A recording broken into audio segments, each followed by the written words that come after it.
Alright, I'm back. What up, meeps? I'm just trying to do, so I am gonna go back to not Dragon Ball, Final Fantasy, because the people that we're gonna play are done. They helped me on one mission, so now I just need to do one more, and I think I'll have the trophy for all the expert quests or something like that. So we'll see if it works out. I'm just waiting to see if someone's gonna join this lobby or not.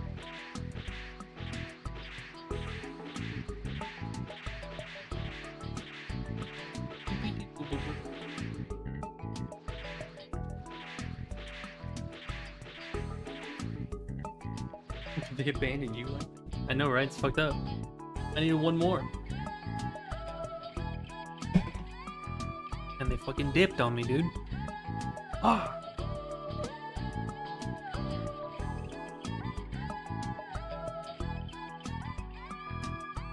Doom doom doom doom doom doom doom doom doom.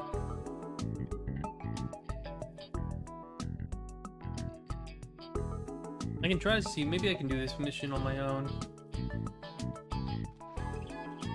Let me see. Hobby.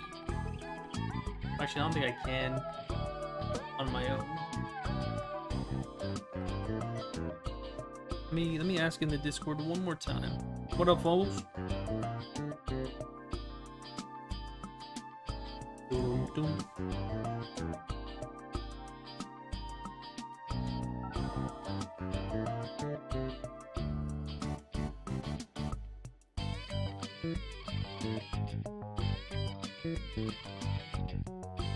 Oh, there you go. Someone joined.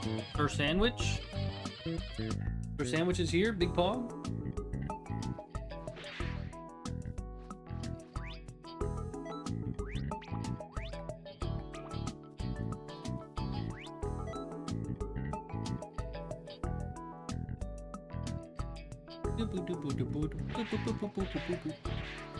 Yeah, we're gonna go back to Rebirth, but after I do this mission. I have some bad news. Ooh, what happened?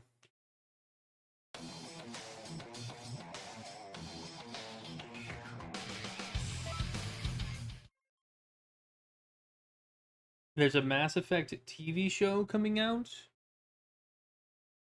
Wow.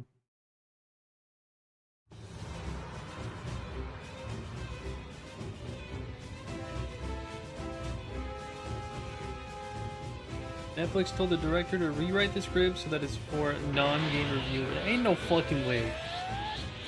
There's no way. There's no way the director said that.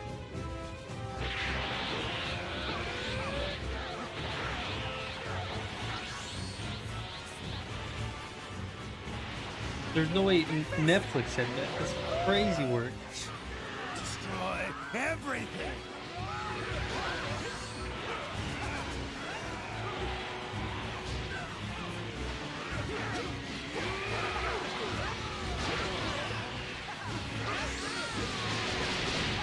You've done it. We're fucking them up. Good damage, good damage.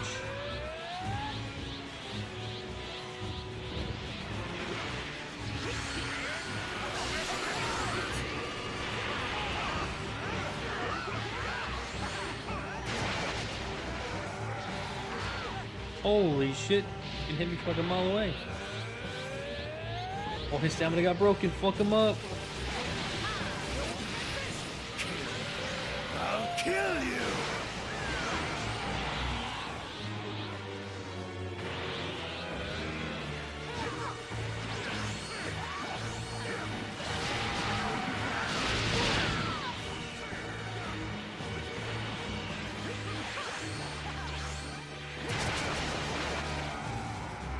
Bro, I'm getting hurt.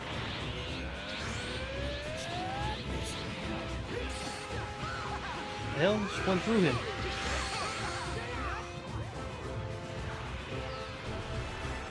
We gotta send it back, boys.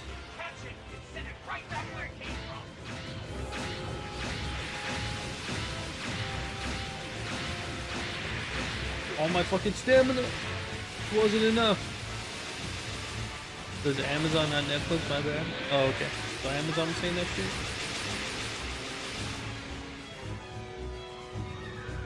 Boom, down he goes. I will kill you someday. Alright, who's next? Who's pulling up?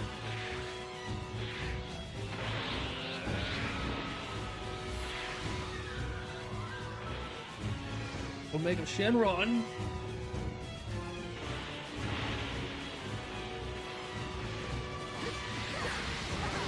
Huh? What the fuck? Well, He you're glitched? not doing that bad. But this is the end of the line for you.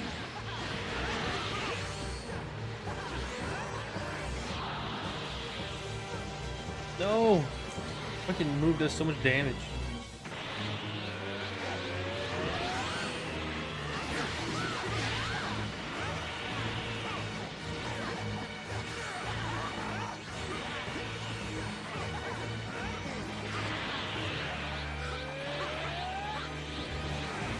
Oh, y'all stop punching him. You gotta freaking. Killing you just in case. You gotta do a skill to like make him take damage. No. That didn't hurt at all.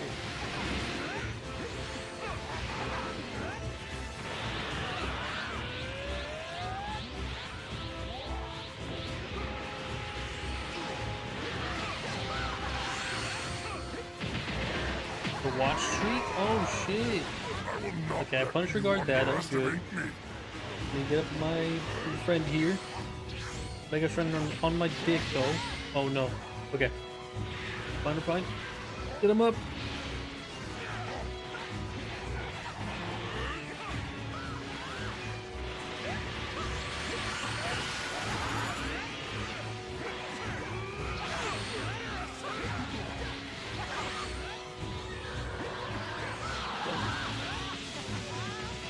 I Punisher guarded again and I saved myself. Oh, this is not good. This is not good. Everyone's dying.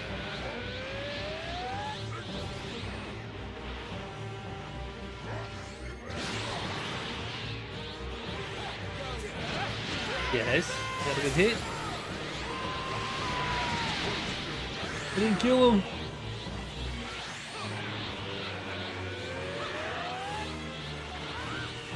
Come on, boys, kill him, please.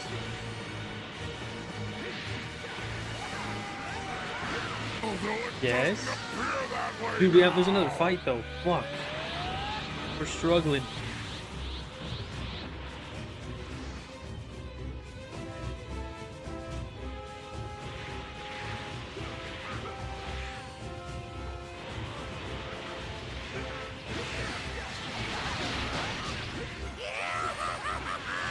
I'm dead.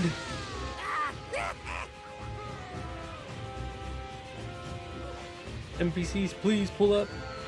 Yeah, okay, yes. He's here.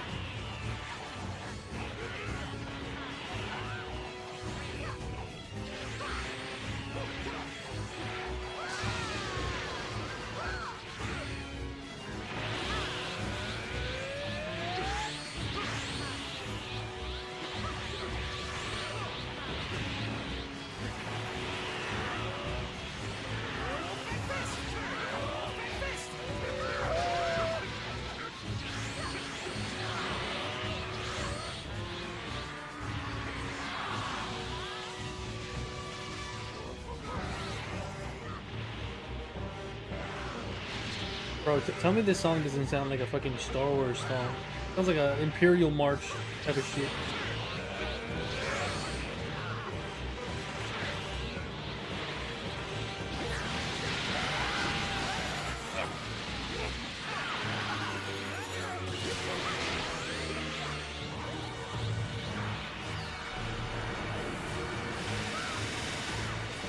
Wait for my stamina to build up and then I'm jumping in.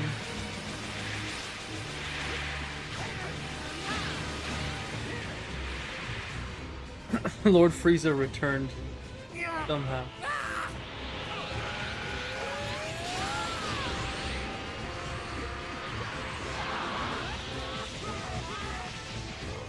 Bro, that move is some bullshit. The only reason why I'm living is because I have Punisher Guard.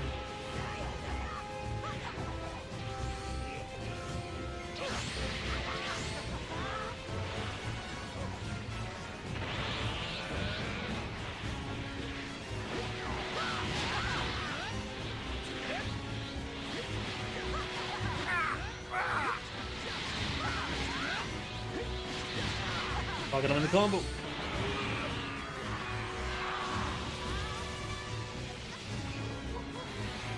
Bro, this is not good. Yep, I knew it. I knew he was gonna pull up and fucking kick me. We only have 2 NPCs left. Come on, Mod Wolf. Get me up. Okay, okay. Umber's fighting for his life. Go for Sir Sandwich, please.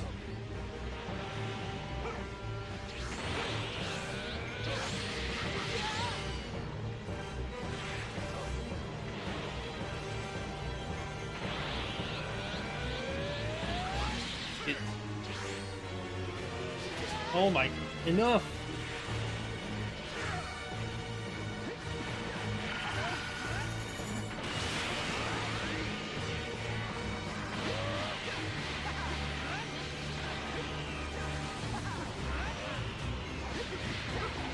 Come on, kill him, boys, please. Alright, I think reflecting this might actually kill him. If we can actually reflect it though, because a lot of people are dead. Gotta go hold it back. Okay, okay, okay. Please kill him.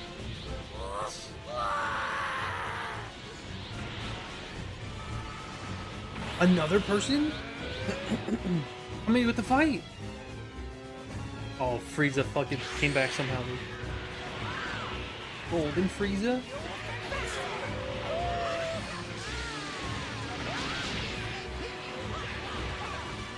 Now then, it's time to roll out some vengeance.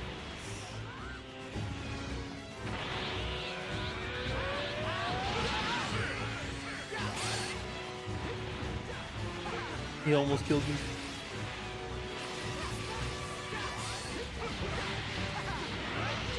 Bro, they keep sending him flying, and I can't do my basic combo.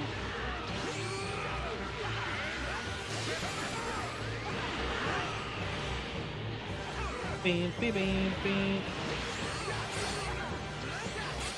Oh, he fucking no-scoped me. So, is that it? Oh, we're dropping. Hit him up. Get your sandwich up, please.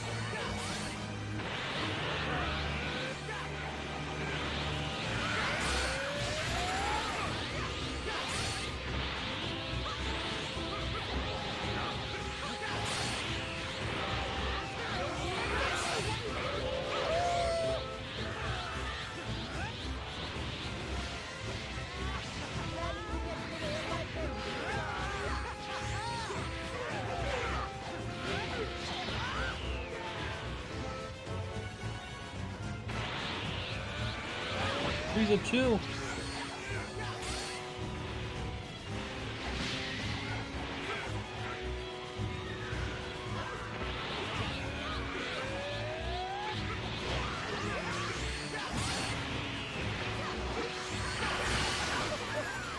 Bad at all. Oh my god. He just killed everybody. He killed everybody but one guy. I think it's over. Unless he can somehow res this guy, but no. Yeah. Yeah, we might need more people for this one.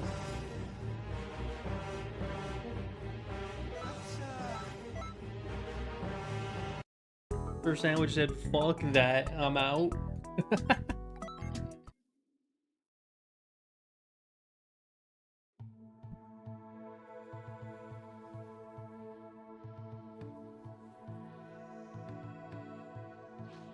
Damn it. Yeah, I think this is the last one I need to do. But whatever. Alright. No, I haven't done this one. I did all the other expert quests except for... I was missing 13, 14, and 15. I think. And that was the... I think this is the last one. Or maybe it was 14, 15, 16. One of those two. What was the one you did last time the dude had to carry you through it? That was the Broly one. We had to fight Broly. Okay. Boot up the game. Doo doo doo.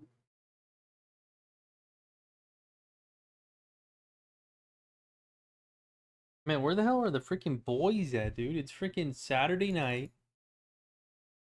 Goss is nowhere to be found. Pilar is nowhere to be found. Cloud is fucking gone. Locked away in his little dungeon. That is work.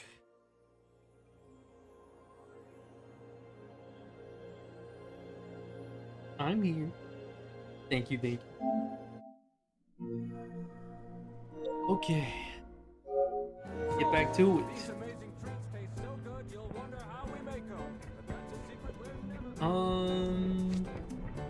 So yeah, I got 2 trophies done earlier. I got the weapon one done, and I got the other thing done. But now comes the part, like I have to do a little bit of both. I think that's what I'm gonna do. Is I'm gonna do a couple of the missions that I need to do for Chadley, and then do some of the collectible hunting. We're stocked with every little thing you need for your travel. Monster Burger's calling your name. Come get a taste of the world. Save your aching feet and ride a wheelie instead. Grab a materia pop and get your taste buds He's alive over for here. fusion. Bumble skin tone. Yeah, Aerith is looking pale as a ghost. Cloud, I have news regarding the combat simulator. Thanks to the monster data you managed to collect, I was able to. I new kindly challenge invite you to free. give it a try.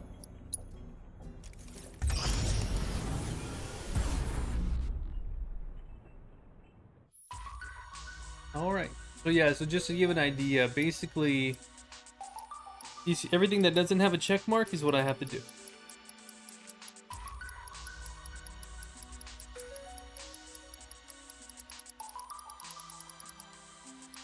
But yeah, got a good bit.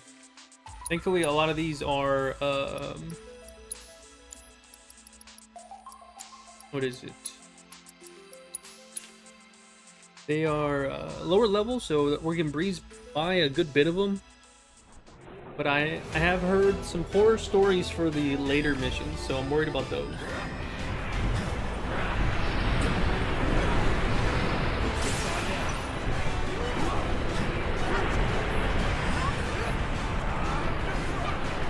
No time to celebrate.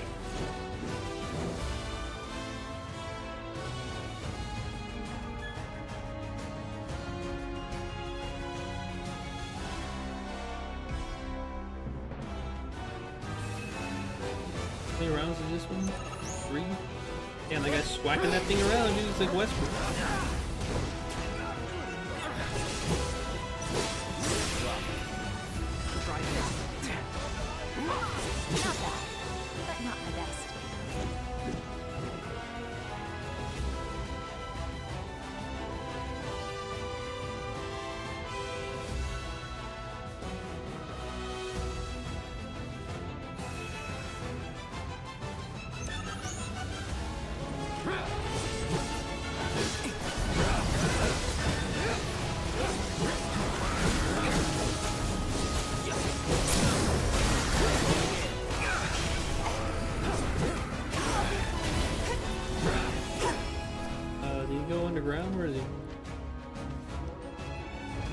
he is.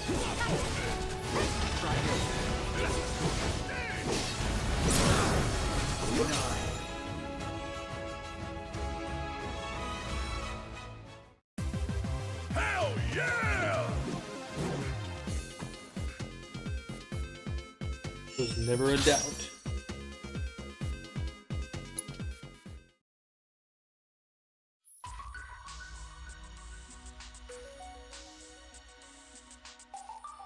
Boop, boop, boop, boop, boop, boop.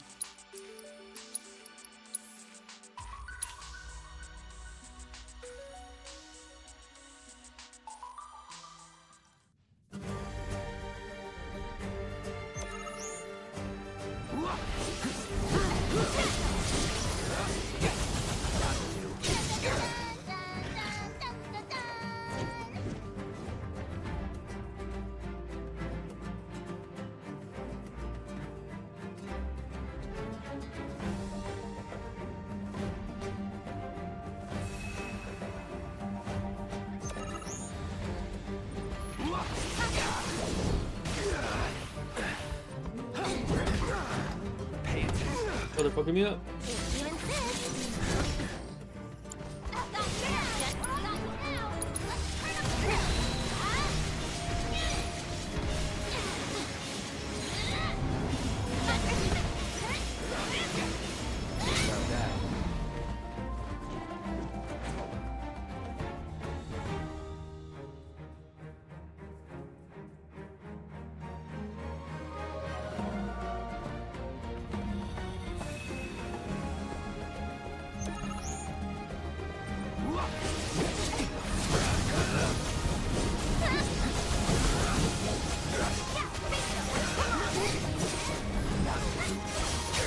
Freaking triple slash goes hard, dude. Big damage. Let's go.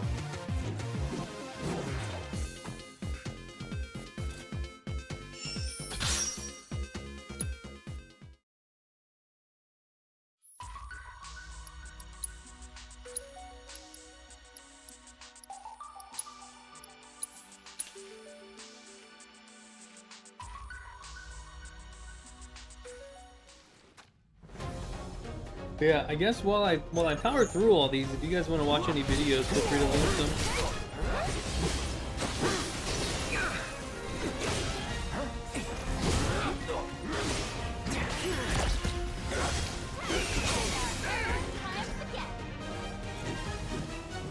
This section is just going to be a lot of rinse and repeat of doing the same shit.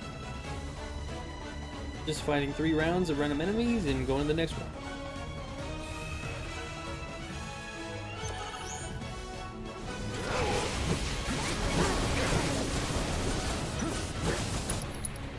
Thunder? No.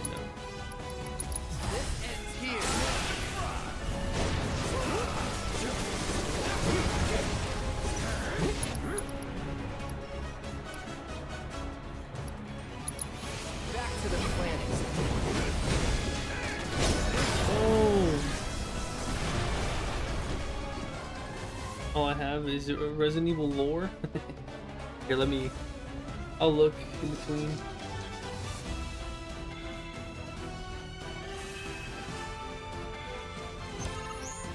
Let me see what I got.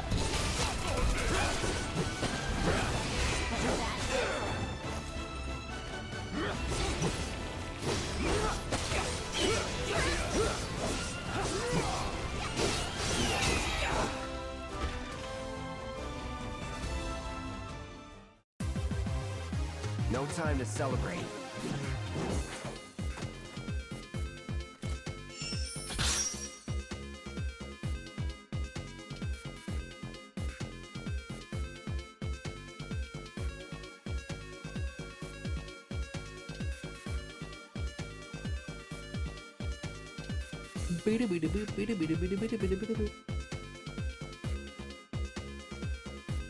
Let's watch this one. Let me set it up on the side, and then I'm also gonna lower the game audio. Browser window.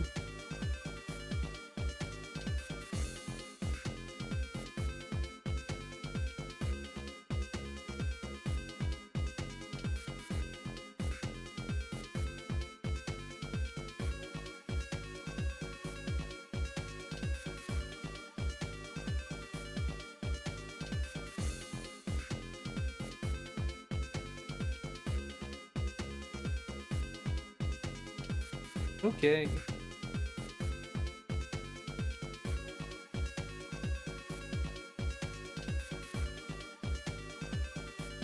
Do like that much is fine, right?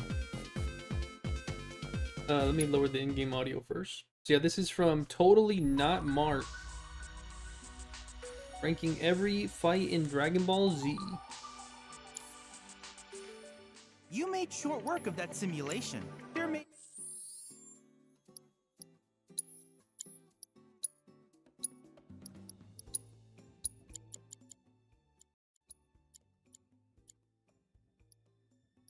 be no more intel to collect. Look at that. That should work. It's not completely muted, but it's also not going to overpower the video.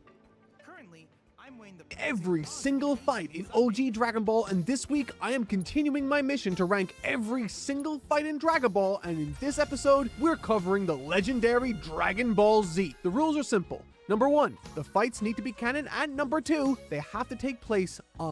Need to be visible. Okay.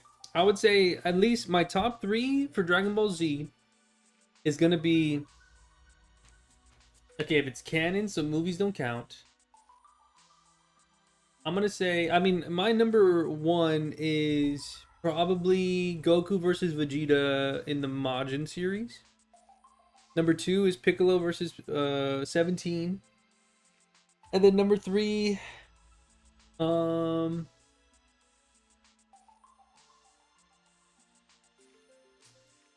What would be number 3 for Z?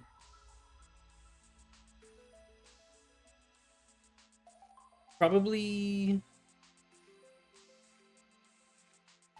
No, that's the boat. I was thinking about TN versus Trunks. I don't know.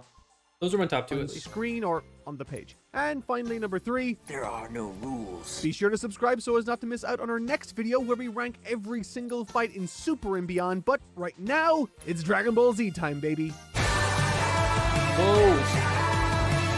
The Saiyan Saga might seem light on quantity compared to previous arcs, but holy hell does it deliver on quality. Even the smallest introductory skirmishes hit differently now. Farmer vs Raditz might be a meme, but Farmer it has versus comparable Raditz. value to the Tau vs General Blue encounter in my previous video, I think. Through Raditz literally catching a bullet with his bare hands and flicking it back through the farmer, killing him, it's not amazing, Goku but it versus Frieza, builds Gohan Raditz's Cell. threat level quite effectively. Continuing Vegeta versus Raditz's Buu. rampage, he literally eats Piccolo's Yeah, blast, I feel like sends Vegeta Krillin versus flying Buu through might a make house itself like a pretty high. It's ragdoll, just Gohan and versus drops Cell and Vegeta Goku, versus our Blue are main pretty character, short. Like, with Gohan doesn't one fight Cell single a lot. hit. Again, these aren't masterpieces, just kinda but they're fucks him up. solid action setups. I'm giving Raditz 2 E tiers and maybe a D tier for the meme. Meanwhile, Gohan and Piccolo's training sessions deliver way more than I expected them to. They're not just time fillers, they're character building gold mines that showcase Piccolo's gradual transformation and Gohan's emerging potential. They aren't terrific fights, of course, but they aren't bottom tier either. Again, E and D tier fit them perfectly fine. Now, there is one fight, well, I mean, okay, technically it's a bunch of training fights that have failed to escape the dreaded bottom tier ranking. And we see this through the others training on the lookout. They almost escaped capture, but alas, there Well, was what a the single fuck? He's panel eating of his them ass? training in each chapter, and so down you go. Thankfully, though, we make a full recovery with the next bout, Raditz versus Goku, Gohan, and Piccolo. And the only thing I have to say about this Meek is and S Smell. tier. And that should not be controversial. This is arguably the second best fight of the entire arc in my book.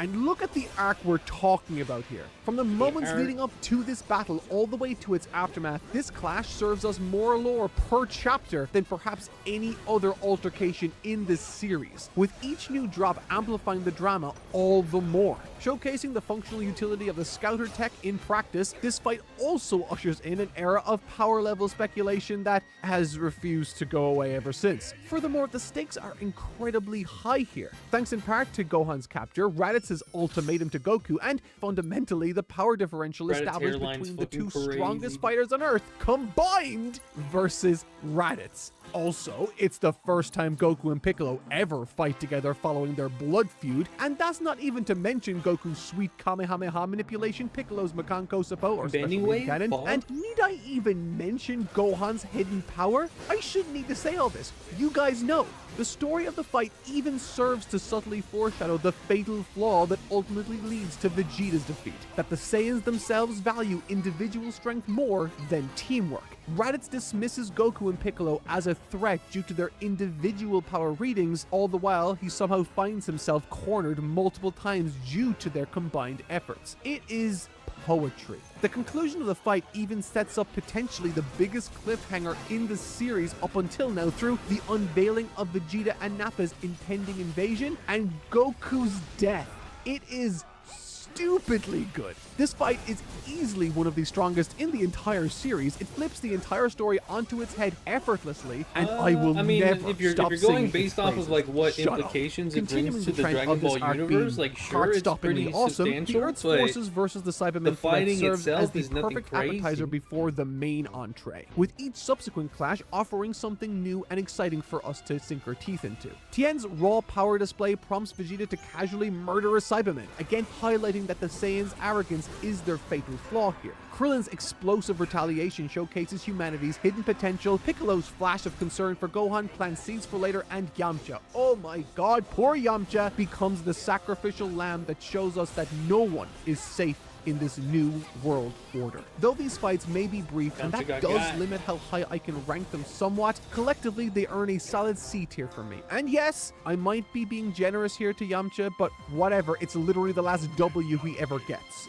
And then Nappa enters, and man, the gloves come straight Yeah, I think this off. section, Nappa fucking up the Broly, pretty cool. If Yamcha's death was the warning shot, Tenshinhan and Chaozu's prove that the rules have really fundamentally changed forever, demonstrating that even the most selfless of sacrifices amount to virtually nothing in this crippling war of attrition against this hulking monster from the stars. It's brutal, it's heartbreaking, and it's absolutely deserving of B tier in my book. But we're just getting warmed up. This is the Saiyan saga after all, and Nappa versus Piccolo, Krillin, and Gohan weave their individual character You know, arcs that's into true. I one never thought about desperate that. struggle for survival. I wish I was a that Saiyan. adored. Pushing Gohan to grow, I wonder Piccolo if they to could love, do and that. Krillin to not fucking die. This is storytelling at its finest and most Everyone exciting. versus An Nappa. easy, perhaps even surprising How much of a S-tier badass addition can you for be? this arc? Which brings us to Goku versus Nappa isn't trying to match the complexity of what came before. It's pure, concentrated payoff. And I love it. After watching our heroes get systematically destroyed, we need this moment of catharsis. Standing on his head is crazy. Goku's effortless dominance, Toriyama's incredible visual storytelling and inventive posing, and Vegeta's cold execution of his partner, it all adds up to an easy A-tier fight, but the best is yet to come. The final showdown, and let's be real, calling it Goku versus Vegeta is disrespectful to everyone who bled for this victory. This is Goku, Gohan, Krillin, and Yajirobe versus Vegeta, and it is a masterclass in narrative escalation. Vegeta isn't just powerful, Yeah, he's this fight an was pretty absolute goated. force of Just how nature everything who plays out is so cool. refuses to stay the fuck down. This fight has everything. Beam struggles that shake the planet, Kaiokens that push the bodies to breaking point, great ape transformations, spirit bombs, last second saves that actually surprise you. Every fighter gets their moment to shine, every power-up feels earned, and the conclusion is perfectly bittersweet. If you want to convert someone to Dragon Ball, show them this fight. It's not just the best battle of the arc, it's one of the greatest in anime history. S tier, without question, living rent-free, Toriyama at his absolute Yeah, I would say probably this whole But fight's probably okay, ranked holding number on 3 that thought me. for just 1 second, I want to share something with you all that I've been working on over at TotallyNotMark.com. And yeah, we have a TotallyNotMark.com now. It's crazy. What I want to share is a design, special to me, that I hope resonates with you too. As you already know, we're pretty obsessed with Frieza Saga. Of the 25 plus fights within this segment alone, only one is going into bottom tier, and it's not because it's bad, because let's face it, bottom tier doesn't mean bad. The Frieza Saga's only bottom tier entry, Vegeta versus Apollo, is more of a narrative beat than it is a fight, so to speak. It's necessary to the plot, and sometimes we need curb stomps like this to move things along, but it's not a good fight or an impressive show of force by any measure. Moving on, Gohan and Krillin versus some Frieza Force soldiers, Vegeta eviscerating a Namekian village, and Gohan versus Vegeta's knee all find their way into E tier respectively. All of these serve an important purpose narratively concerning Gohan and Krillin's run-in with the Frieza Force soldiers. Through this fight, we learn how Gohan and Krillin stack up amidst the Frieza Force. It's an important scene, but there's nothing too impressive. The same can be said for Gohan meeting Vegeta's knee. This is an incredibly tense moment, and it's for that reason it's not in bottom tier. For this scene to be able to squeeze out this much drama from a brief interaction is nothing short of brilliant. That said, it's more of an intellectual fight than it is a physical one, at least for Gohan anyway. Also, concerning the Namekian village, yeah, Vegeta's just a bad guy.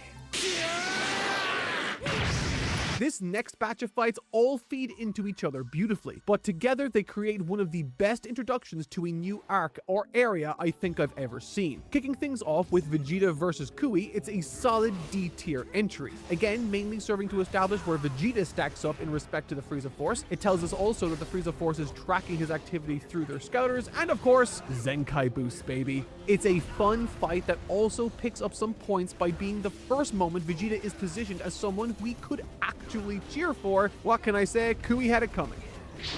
I'm getting fucked up. Within a story that features so many fun and familiar characters, what most impresses me as a reader is the writer's ability to create genuine interest, emotion, and tension with nothing but a cast of entirely new faces. For me, the Namekian village versus the Frieza Force is an easy B-tier candidate.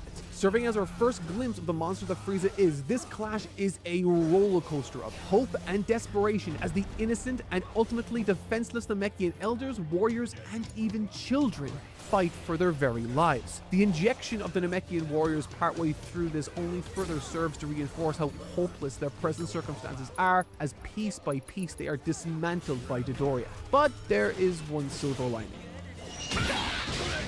Oh! Gohan and Krillin's impromptu save and subsequent clash with Dodoria isn't long-lived, but man is it cathartic. All the while relying on the evasive and defensive techniques that served them well in the past, it's a desperate escape attempt and one that seamlessly transitions into Vegeta versus Dodoria. Concerning Vegeta's onslaught, we once again gain greater insight into his past relationship with Frieza, and there's some great character work from Vegeta, also some wonderful build-up for Frieza, and is again another cathartic outing. Both Gohan and Krillin's save and this fight with Vegeta and Dodoria get C tier for me. Moving on, Vegeta vs. Zarbon and its eventual sequel are both solid additions to this story's midpoint that both facilitate and enhance the narrative. Through Kui, Dodoria, and now Zarbon, Vegeta is figuratively climbing the power rankings of the Frieza Force, all the while learning about Frieza, what he's done, what he's after, and what he's capable of. Plus, the action in both of these is really solid from start to finish. I just love the contrast between Zarbon's pre- and post-transformation fighting styles and how they reflect his form's aesthetic. C tier. Kicking things off with Guldo versus the combination of Gohan and Krillin, slotting straight into C tier. What a crazy, this fight crazy superpower superpower for thanks Guldo to Guldo's to time just like control get gimmick. bodied The anyway. way it dictates the path of the battle while also serving as a means of placing us in the shoes of the villain is exciting and novel.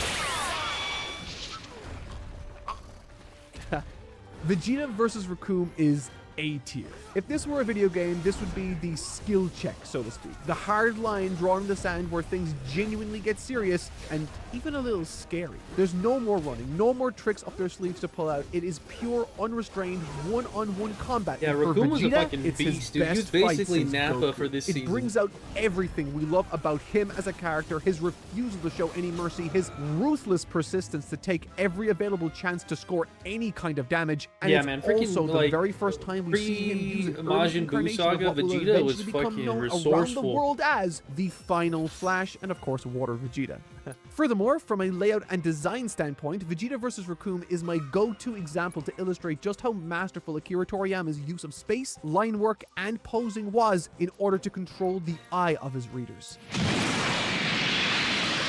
If Vegeta vs. Raccoon was the reality check, then Krillin and Gohan vs. Raccoon is the proverbial brick wall and emphatic C-tier addition to this lineup. Where Vegeta fought to win, Krillin and Gohan are simply fighting to delay the inevitable. With one strike, Yeah, they're Raccoon just renders fucking Krillin little more than bone doing their soup, best. leaving Gohan to pay the balance. And it is He kept throwing it brutal. back, The way too, which is Toriyama wild. forces us as readers to wallow in what are effectively the death throes of a 5-year-old boy is as effective as it is deeply uncomfortable. Seriously, there's an entire page dedicated to Gohan trying, failing, and then trying again to pick himself back up. But just like any battle Toriyama orchestrates, nothing is done without Oh purpose. shit, Goku pulled it. Goku versus Raccoon, as well as his later fight with Jason Burner, Yeah, serve there's the nothing same that's so. I purpose mean, as it makes Goku's sense earlier like why battle with Goku gets a little Nappa bit did. stronger I will again, say, but however, neither of these him bouts fucking reach up the the same Ginyu level Force and as then Nappa Ginyu versus being Goku did for cheesy me. And I think the and reason Goku is getting fucked up with the because of Saiyan it. arc, while it was a Pretty relief funny. for Goku to show up, we also knew that Vegeta was right there. In this one, however, it's perhaps too much of a reset to the status quo. Still though, I can't say I didn't enjoy them both considerably. We'll put them in D tier. And no, I am not counting Vegeta killing Berter and Raccoon as fights. Both of them were just, like, they were unconscious. Goku versus Ginyu, Gohan and Krillin versus Ginyu Goku, Vegeta versus Jace, and Vegeta versus Ginyu Goku are weird, and I'm putting them into E tier, I think. Well, actually, no, except for Goku and Ginyu, as there's actually a portion of that that's really genuinely cool to revisit. While all of these serve a purpose, as fights, they're kind of a buzzkill for me, reduced to little more than a stall tactic and a means of disposing Goku pretty once much. again until he's Nah, needed the for the biggest Frieza stall fight. There are tactic some in this, interesting artifacts that stem from this saga body switching was, charade, like Krillin Krillin fighting keeping Goku, Frieza which busy. has a greater novelty and meaning, but I think it was, like, ultimately, third I can't form shake off Frieza just or how something. irritating these bouts felt to me. Well, actually, no, maybe I'm too harsh. The frog bit at the end is funny, so put Vegeta versus Ginyu Goku into D tier. Nail versus Frieza, on the other hand, despite being a non-competitive and short-lived fight, is brimming with tension and high stakes. Nail knows he can't stand up to Frieza, but what he can do is waste his time. It's a beautifully cathartic moment of resistance against a tyrant. I'll put this in C tier. Vegeta, Gohan, and Krillin versus Frieza in his first two forms is brilliant. Despite being set up as Vegeta's big show of power, this ends up being Gohan's greatest moment yet. Seriously, the scene where Gohan has to save Krillin only for Frieza to get in his way is still one of the single most hype moments for his character in the entire series. This whole fight makes terrific use of every character in play, and I genuinely couldn't think of a better team-up moment in the entire arc. I wouldn't change a single thing. S tier. And the good times keep on rolling once Piccolo and Gohan versus Frieza kicks off proper. There's something oddly satisfying about a Namekian punching Frieza in the face like this, plus Gohan gets another epic moment to shine. A tier.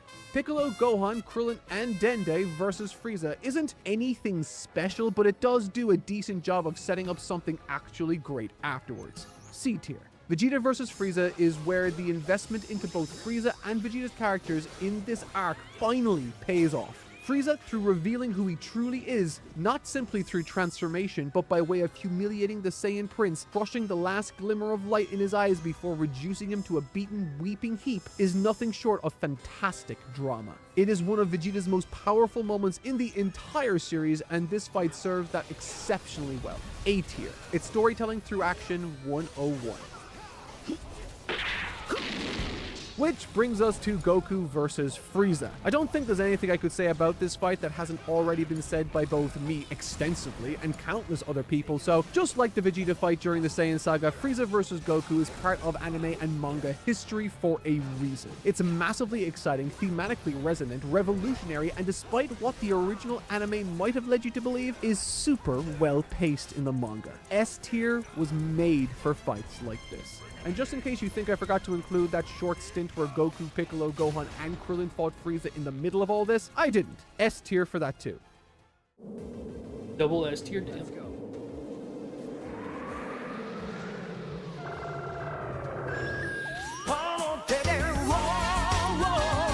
He's back.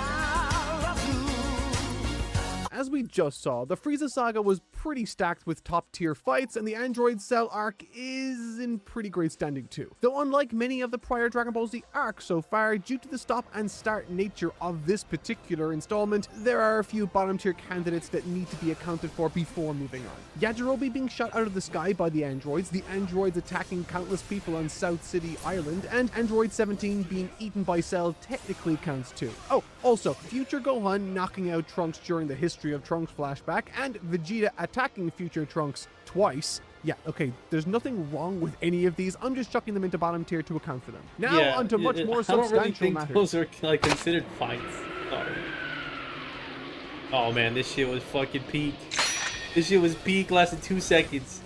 Kicking off the arc, future Trunks' What was it? I decimation forgot what movie it of was the that Frieza showed it, like, Force, in real Frieza time. himself, and then his something, like, father, King recent. Cold, is a fantastic opening rug pull gambit from Akira Toriyama. Never in a million years would I have seen that one coming. The surprise factor offers these fights a lot of edge too. I think a D tier is okay for the Frieza Force soldiers and his father, but a solid A tier is deserved to No, I Frieza's would kill just put himself. all The that reason I'm together, weighing like the Frieza Trunks fight versus in these so much higher is our emotional Frieza investment in and the Frieza and Frieza Frieza character Force or and whatever. this potentially being his revenge quest. Furthermore, there's the added emotional subtext of Frieza coming face to face with another Super Saiyan for the very first time since Goku. Also, the visuals involved are There much was a movie with cooler. Gohan Pun Beast? not Oh, okay, intended. so then yeah. Immediately Like, off that the shit heels was of that, so we've got Goku sick, versus just seeing, like, Trunks, in and real I'm time throwing how that fast right away Trunks just into fucked C them tier. up. Initially, I slotted this into D tier too, but again, I'm a massive fan of action speaking louder than words in fights, and this does that exceptionally well. Without even moving, Goku shows us that he's 10 times the warrior Trunks is. The finger blocks are just ridiculously cool. This stretch, following the time skip through to Cell's introduction to the story, is one of my absolute favorites, and it has some of the most effective and subtle Toriyama characterization in Dragon Ball Z. Let's get the lesser fights out of the way so we can get to the really good stuff. Unsurprisingly, Goku's desperate punch to stop Android 20's onslaught on the city and Piccolo taking his I-beam to the chest are both E-tier candidates. The main reason these escaped the dark confines of the dreaded bottom tier is largely due to how well they facilitated the present circumstances and how they reveal something about the characters involved. Goku's sweaty and desperate attack foreshadows his sickness, all the while Piccolo's surprisingly quick defeat was actually revealed to be clever strategy. I can't put these higher, but they are great.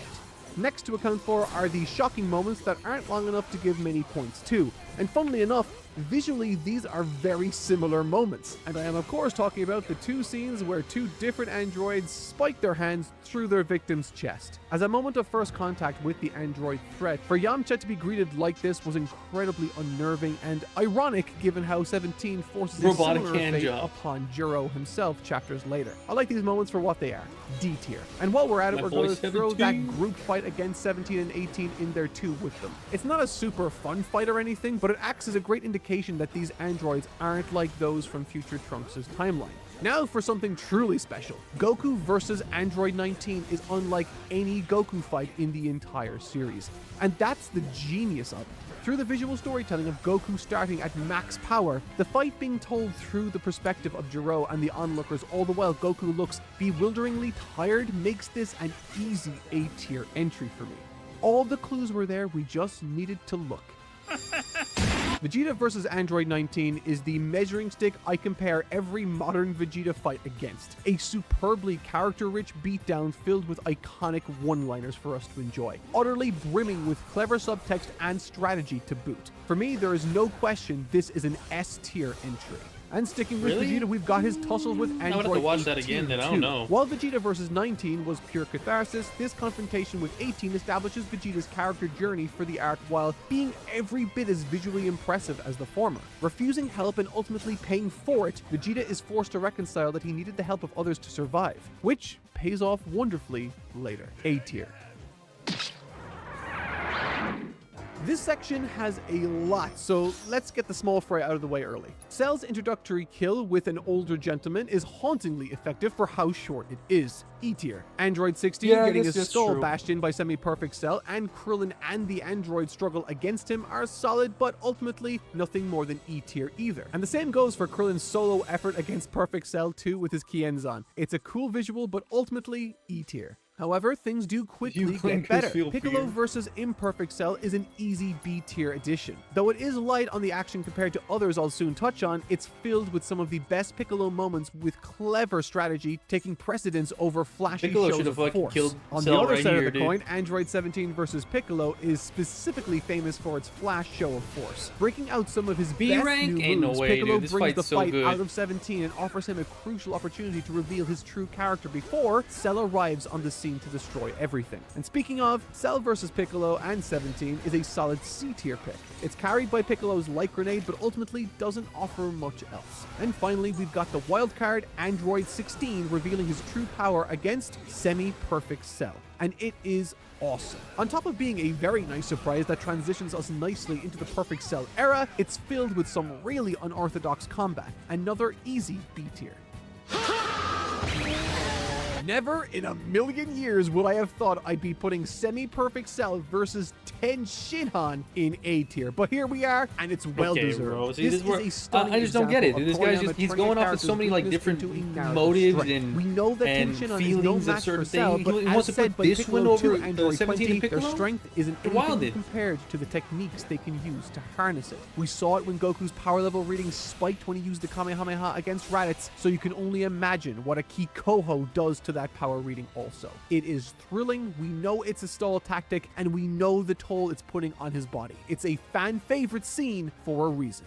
And with that, the floodgates open. Vegeta versus Semi-Perfect Cell and eventually Perfect Cell is another S-tier affair, brimming with character for both Vegeta and Cell respectively. Also, the final flash, I mean, come on. But the score I'm going to give this next one might even be controversial. I'm awarding S-tier also to Perfect Cell versus Future Trunks. While visually exciting, it's not the aesthetic that pushes this fight as high as it goes for me, it's how it serves the story. Unveiling initially that he's more powerful than his father could ever hope to dream of, through the parallel story of Goku's training with Gohan, we gain insight into just how terrifyingly mistaken Trunks is before he does. It's profoundly embarrassing and one of the best uses of dramatic irony in the entire series, humanizing Trunks as a child out of depth while elevating Cell, Goku, and even Vegeta in the process. From a writing standpoint, there's nothing else like it in the entire series.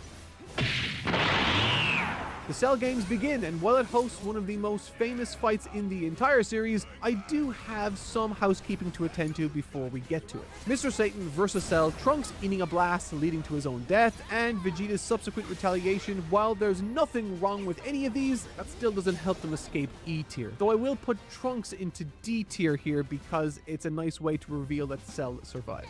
Next up are the Cell Juniors, where what they lack in compelling combat choreography is more than made up for in stakes and emotional turmoil for Gohan. Not to mention how they serve as fitting punching bags later. I think against the Z fighters, I'd slot them into D tier, but as punching bags, that's gotta be a C tier for sure. It's just too satisfying.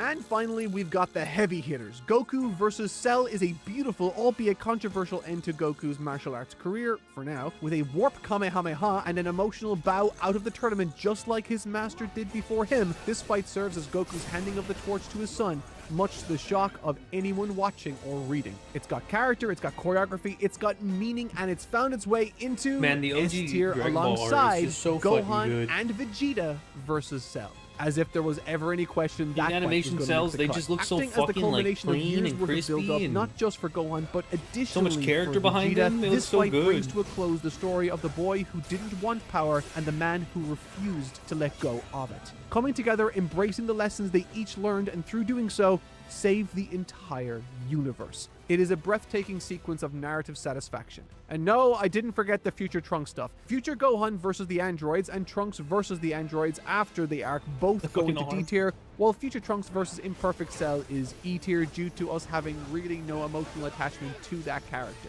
We got power, the Dragon Ball. Welcome to the Buu Saga, or as I call it, Dragon Ball's Jackson Pollock painting, where, in a burnt-out days, Akira Toriyama threw a bunch of shit at the wall, and fans are still arguing to this day over whether it's an abstract masterpiece or just abstract. But the truth is, just like a real Jackson Pollock, even the experts have to tilt their heads sideways, squint really hard, and maybe have a few drinks to appreciate the beauty hidden beneath that disappointing adult Gohan splatter. Just kidding, I really like Jackson Pollock. Also, that thing I said about Gohan, kinda mean. I'm sorry. Man, that old Kai sure can dance, huh? I've been pretty critical of the Buu Saga in the past, but even I can admit it's filled with some of the most creative additions to the series. However, before that, we got quite a few bottom tier entries to account for.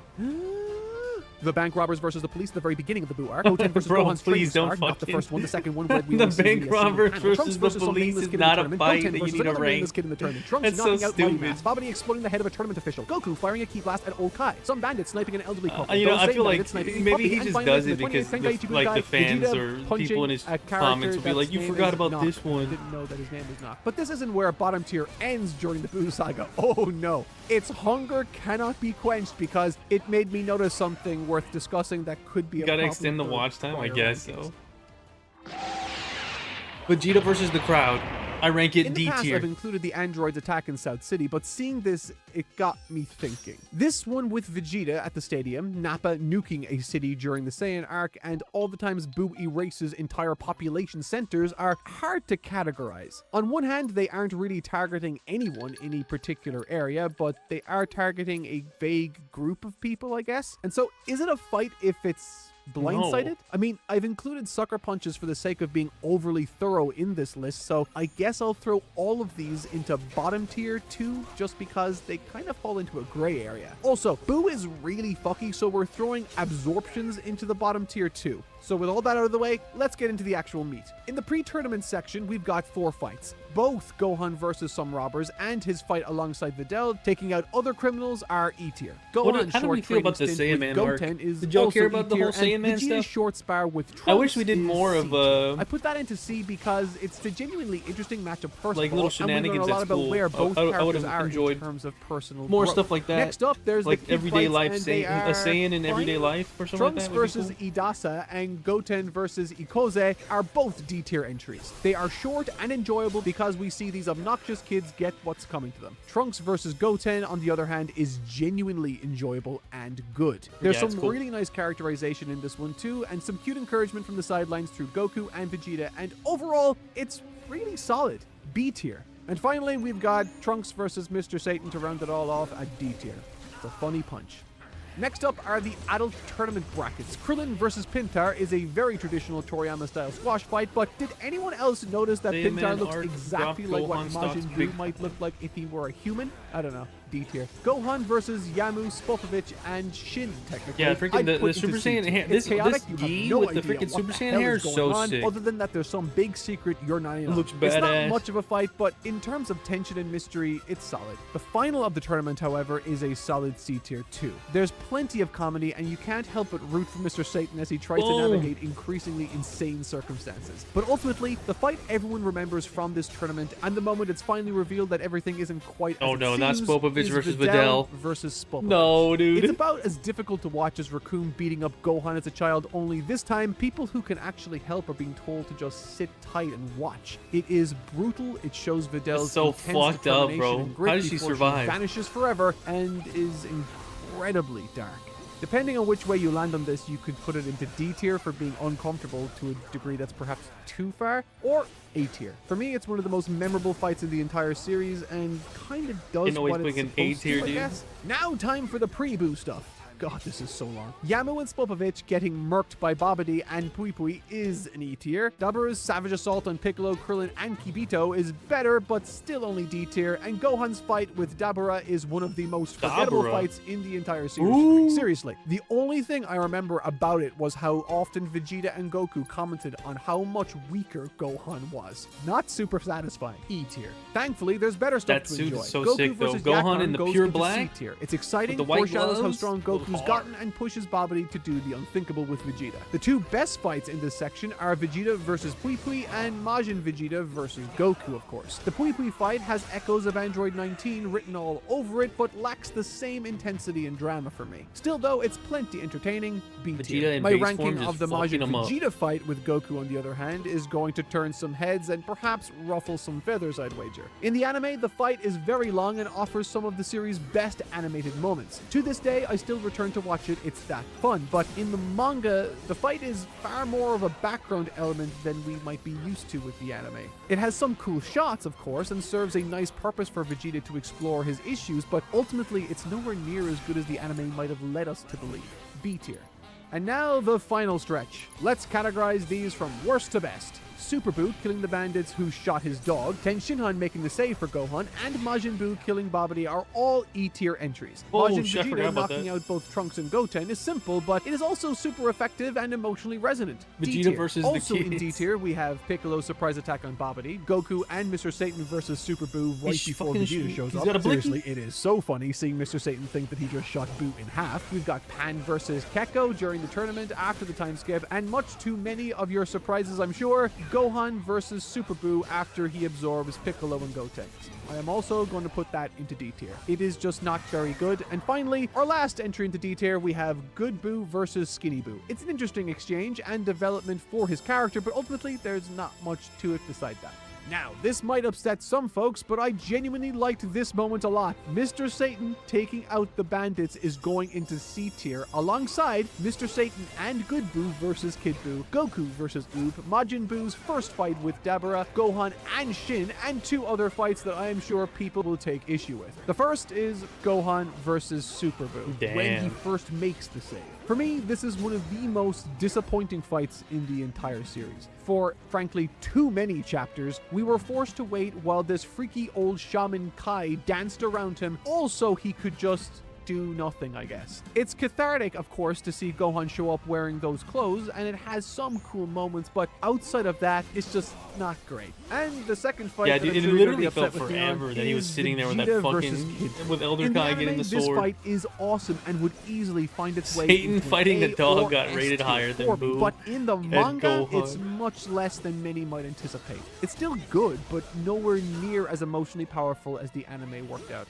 C tier to that one too. Alrighty, now for the genuinely Holy great shit, stuff. my health. Goku versus Majin Buu as he cycles through his forms and showcases Super Saiyan 3 for the first time is a solid B tier entry. As is Mr. Satan versus Majin Buu when he first meets him. This is easily one of the funniest fights in the entire series because on one side you've got a con man and on the other you have a demigod that doesn't even realize the con man is trying to hurt him. It's pure Toriyama gold. Also in B tier is Goku versus Kid Buu as a Super Saiyan 3 and Vegito versus Super Buu. Both of these fights are good, but neither are very long or impressive enough to push them into A tier for me. I tried to justify, and I do mean that I really tried to justify Vegeta's fight to go into A tier because people really love it so much, but I genuinely can't see a reason to. It's fun, it's cathartic to some extent, and very enjoyable, but big numbers go burr isn't enough to get me over that threshold. And so we have arrived at the 3 best fights in the Buu saga, according to me. And surprisingly, even to me, Gotenks and Piccolo versus Super Buu in the Time Chamber is going into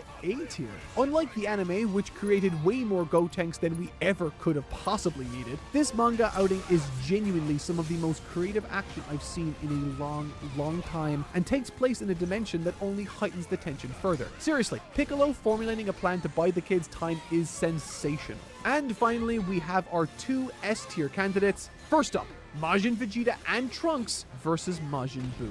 And yes, that's right, Trunks did help. See? He kicked him off Vegeta. That counts. This Back fight is it up, epic click and a off the beautiful video. moment of reconciliation for Vegeta's character. No notes, it's beautiful. Which brings us to my final Yeah, I S don't tier know. entry I'm for getting a Dragon Ball small Z, feeling of Goku this guy. and He's Vegeta versus Kid Buu. The He's, Spirit Bomb, the running out um, of energy, Vegeta begging the Earthlings for their energy, putting Satan certain helping, fights the Namekians lower lending just a because hand. he's It trying is a to wonderful culmination of everything that has just come seem before it to different push or this something one like last that, struggle you know? over the line. But, And that's in what I'm the getting end, here. it's a fantastic clash. And that, my friends, is every fight in Dragon Ball Z ranked. Let me know down below where you would rank some of these if you disagree. But next time, it's Dragon Ball Super and beyond. So be sure to subscribe to make sure you don't miss it and support us on Patreon to see it early. But until then, I've been Totally Not Mark, and I'll see you all next time. what I'm saying. I think like his fights, like the way he was ranking fights was off of emotion and, you know, plot points and stuff like that, and it wasn't exactly what I was thinking a ranking would go. I thought it was going to be like, this is rank number 15, 14, but he was doing like a tier list ranking, and even then he wasn't really showing the tier lists along the way. He was just saying like letters next to him. I don't know. Let's see, what do you mean Mark didn't put the most important battle in DBZ Goku and Piccolo versus the driving test? True. Piccolo versus 17 being B tier is a tragedy. Facts, A at minimum. I never thought of this, but yeah, actually the fight's still good in the manga with the animation added scenes in the anime. Definitely make the anime version the best version of the fight. So if Mark going by manga, something he often does, then I could better understand the B ranking. Vegeta versus Pui Pui is in the same tier as Piccolo versus 17. Mark, what, bro? His entire Buu arc rating is off in my opinion, but Piccolo 17 is 100% A or S tier. I'm glad people are agreeing. I'm glad I'm not crazy here. Piccolo versus 17 is one of the best fights in the entire franchise, not just Z. Piccolo versus 17 not being S. What am I talking about? Look at this shit, dude. I'm not crazy. Everybody, look, these are all the comments saying Piccolo 17, Piccolo 17. Everyone knows that fight is so fucking good.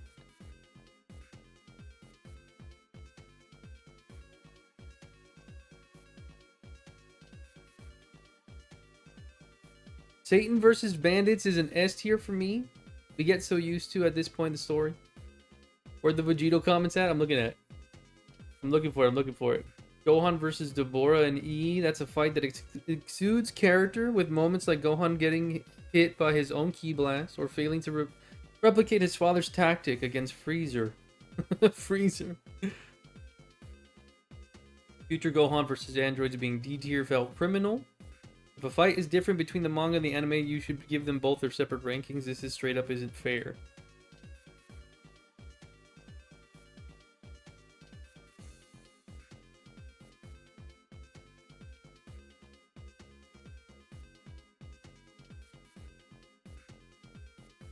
S tier voice crack. Till then, I've been Totally Not Mark, and I'll see you all. You don't miss it, and support us on Patreon to see it early. But until then, I've been told. Okay.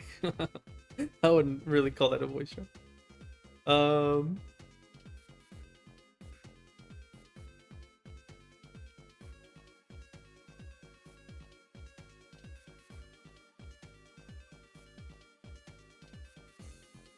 Yeah, I don't know. A lot of people not really talking about Vegito.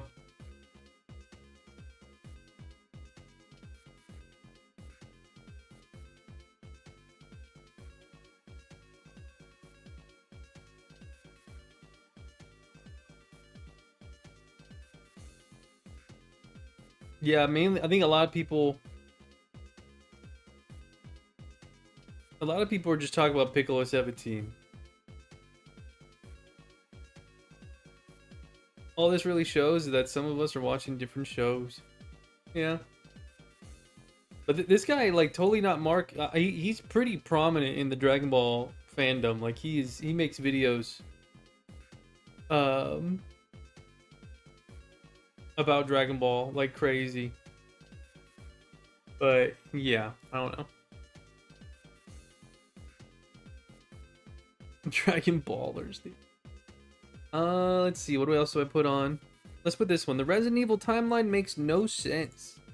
See what that's about while I continue. It's actually really useful. It's like really helpful. I'm getting through all this. You know, an interesting fact about the Resident Evil games is that in its 30 years of existence, there's been a single continuity that has never been rebooted or anything like that. The Chris Redfield you follow in Resident Evil 1 is the same one from Resident Evil 8, which came out almost 30 years later. Not many legacy franchises with a lot of plot and dialogue can say that. In many cases, keeping the story fresh and the characters young is something that often requires a reboot, when we've seen the cast of the RE games age over the decades. Originally, I wanted to do a large Resident Evil timeline video, but those are difficult to make, so I opted Honestly, I might go for the Requiem Platinum again, like on PlayStation one day. All this being kicked off by something I noticed about the new RE9 and thought it was a nerdy nitpick best saved for a nerdy nitpick video, instead of being something I would go into during a review, where what matters most is the game itself in a big picture sort of way. The thing I'm talking about is what the marketing for Resident Evil Requiem revolved around. How Leon is back and he's going to have to return to Raccoon City and relive the nightmare that started his involvement in the fight against bioterror in RE2. by going back to the RPD. But that premise only got me to think of one thing. 100% on Lexi's again. Return to Raccoon City? Yeah, that could Return to the happen. RPD. Isn't it, like, destroyed? I can't believe Solar did it twice. You know what's crazy? Solar did it twice. They paid homage to that nuke scene and then in he Terminator 2 fucking by showing Raccoon City blow up in extreme detail. He just recently he loaded up the game again. He was like, "Oh, I feel like playing Raccoon," and then he hopped into it. And I was like, "What the fuck?"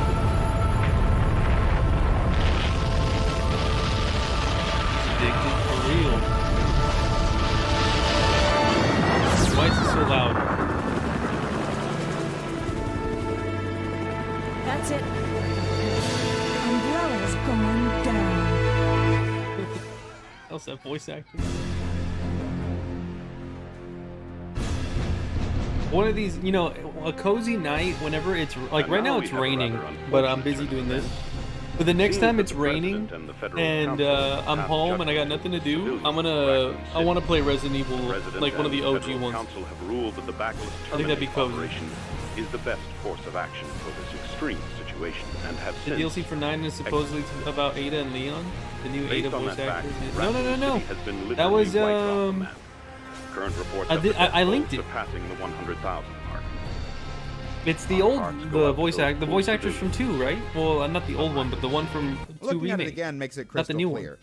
That city literally does not exist anymore. And then the opening scene of the animated movie Resident Evil Degeneration also confirms that.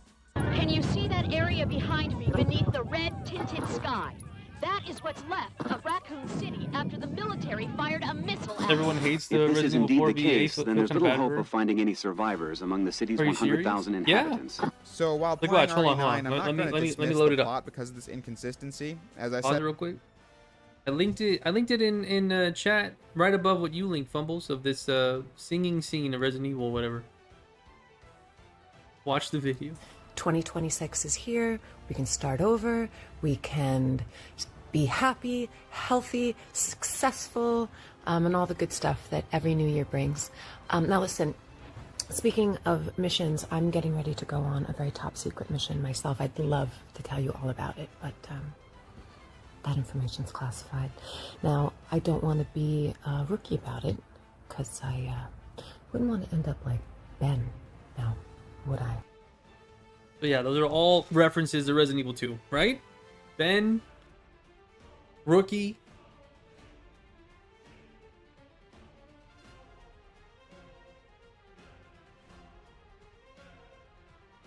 I used to pray for times like this. Jolene Anderson is back as Ada Wong.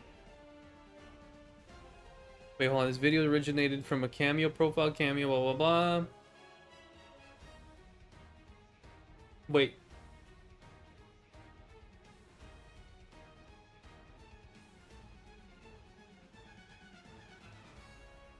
Oh wait, it was a cameo.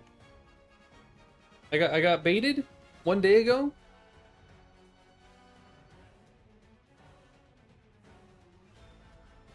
Oh man. Oh man. Oh man. Go to the newest. Apparently this clip is a cameo video. She sometimes records these in character as Ada, so better not to get our hopes up. That Capcom stopped using her because she was a union actor. Oh, dude, everyone was all ready for it, dude. I got baited.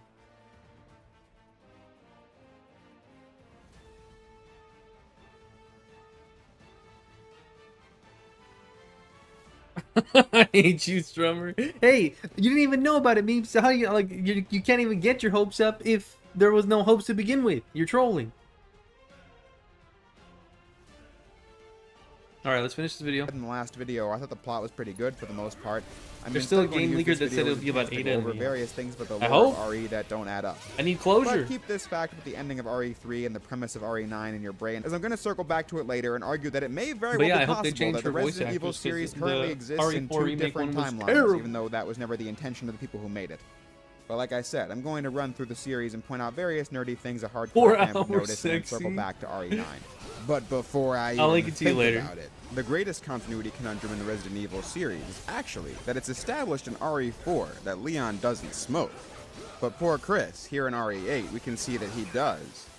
I thought it was important to help Chris curb this bad habit, so I decided to partner up with Fume to be the sponsor of today's video. Fume is a flavored air device. It's from Ada's designed POV to help though. people quit vaping and smoking by breaking the hand-to-mouth pattern. It's functional and is either Chris or Jill inexperienced with the story as them.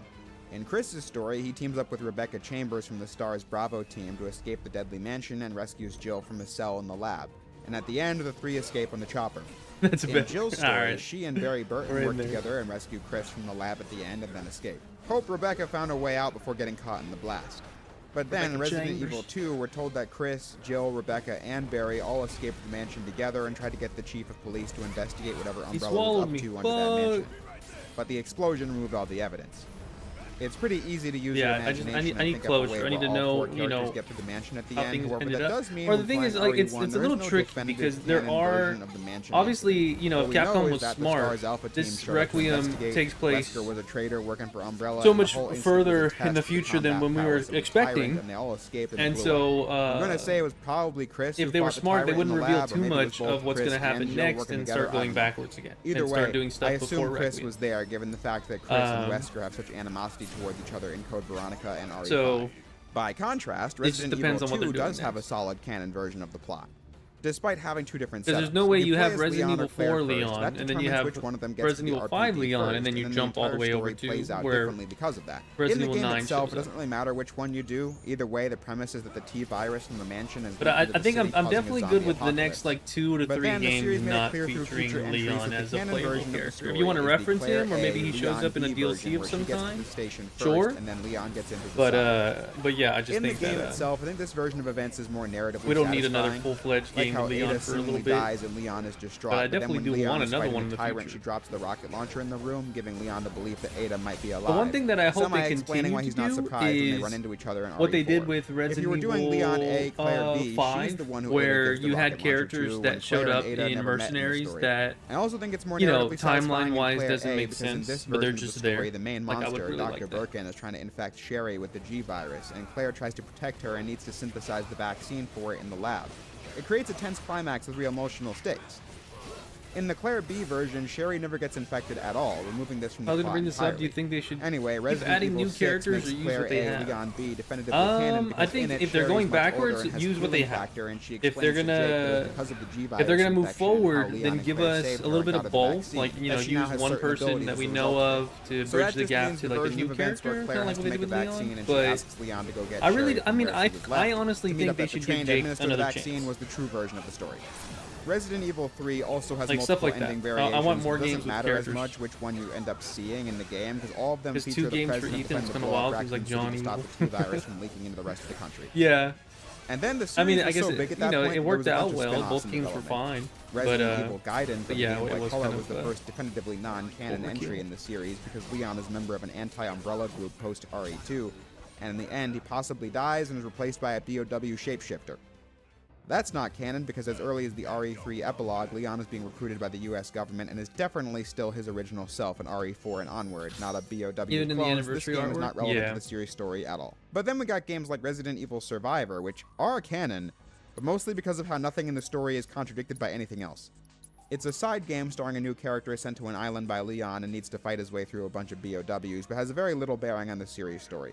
But then, like I said, it gets to be canon because there's nothing to say that I don't know about I wouldn't say forgettable, but we're definitely canon, like the RE Outbreak games on you know, PS2, being Wesker's kid, I feel like now would be the perfect time to bring him in. These games were canon for much the same reason as RE Survivor, but then the main character of RE9, Grace Ashcroft, is the daughter of Alyssa Ashcroft. Right now would be the best time to bring Jake back, because if they're trying to clone or remake, that's what I would do. Is I would take Jake, make him super likable, in the early 2000s, give him like a really good arc. He already, you know, at the end of 6, he's like a little bounty hunter hero in a small village, right? So make him likable. It helps that remake, and then do a huge, like at the end of the game, Wesker takes over his body. More like how he'd you want know, the game to be. the cloning has experience in 1996, like he was the perfect match for a true Wesker. Xeno was like a test subject and he didn't match up. Like I think that would be so sick, because then Jake is gone, and then we have Wesker back, and he's like the closest thing to Wesker. If any because of the it's like, RE you know, remakes could replace the original version in the story, it would be this one. That's what I would do with Jake. Is I would make him star in a game, and then at the end of the game, it has enough of its own gameplay. You take over the secondary character, or whoever's like the next most important character in that game, and then you have to fight Wesker at the end as in Jake's body, and Wesker gets away. Like that's what I would do to prolong telling over the original, though it still doesn't come with an ending where all four characters escape at once, and it also removed the iconic Jill sandwiched line. You were almost a Jill sandwich. You're right. But I only bring that up because that's referenced in RE Revelations 2. Yeah, I was almost a Claire sandwich. Barry tells everyone that story. But you can chalk that up to simply being a mythology gag, not proof of the original game being canon over the remake. The big baddie in Revelations 2 is a female Wesker. Like do Lisa won't die. Trevor, the experimented on daughter of Isn't that like his twin sister? Appears in other canon material, which would suggest that RE1 is replaced by the remake in the story. Remake also got a prequel game called RE0, which sucks if you ask me, but the story gave more background info on Rebecca and Umbrella and the connection between Wesker and Birkin. I think it's pretty skippable from a story perspective, though. I didn't think anything in Zero felt like the saga needed it.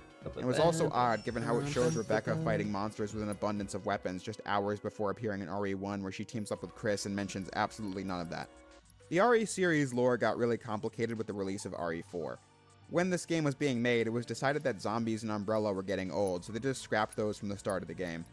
In Leon's opening narration, it's established that Umbrella went out of business because their stock plummeted after the whole, deadly zombie virus leaking into a city that got blown up. I need to know some sort of breakdown on it. So is Leon cool with working for the government?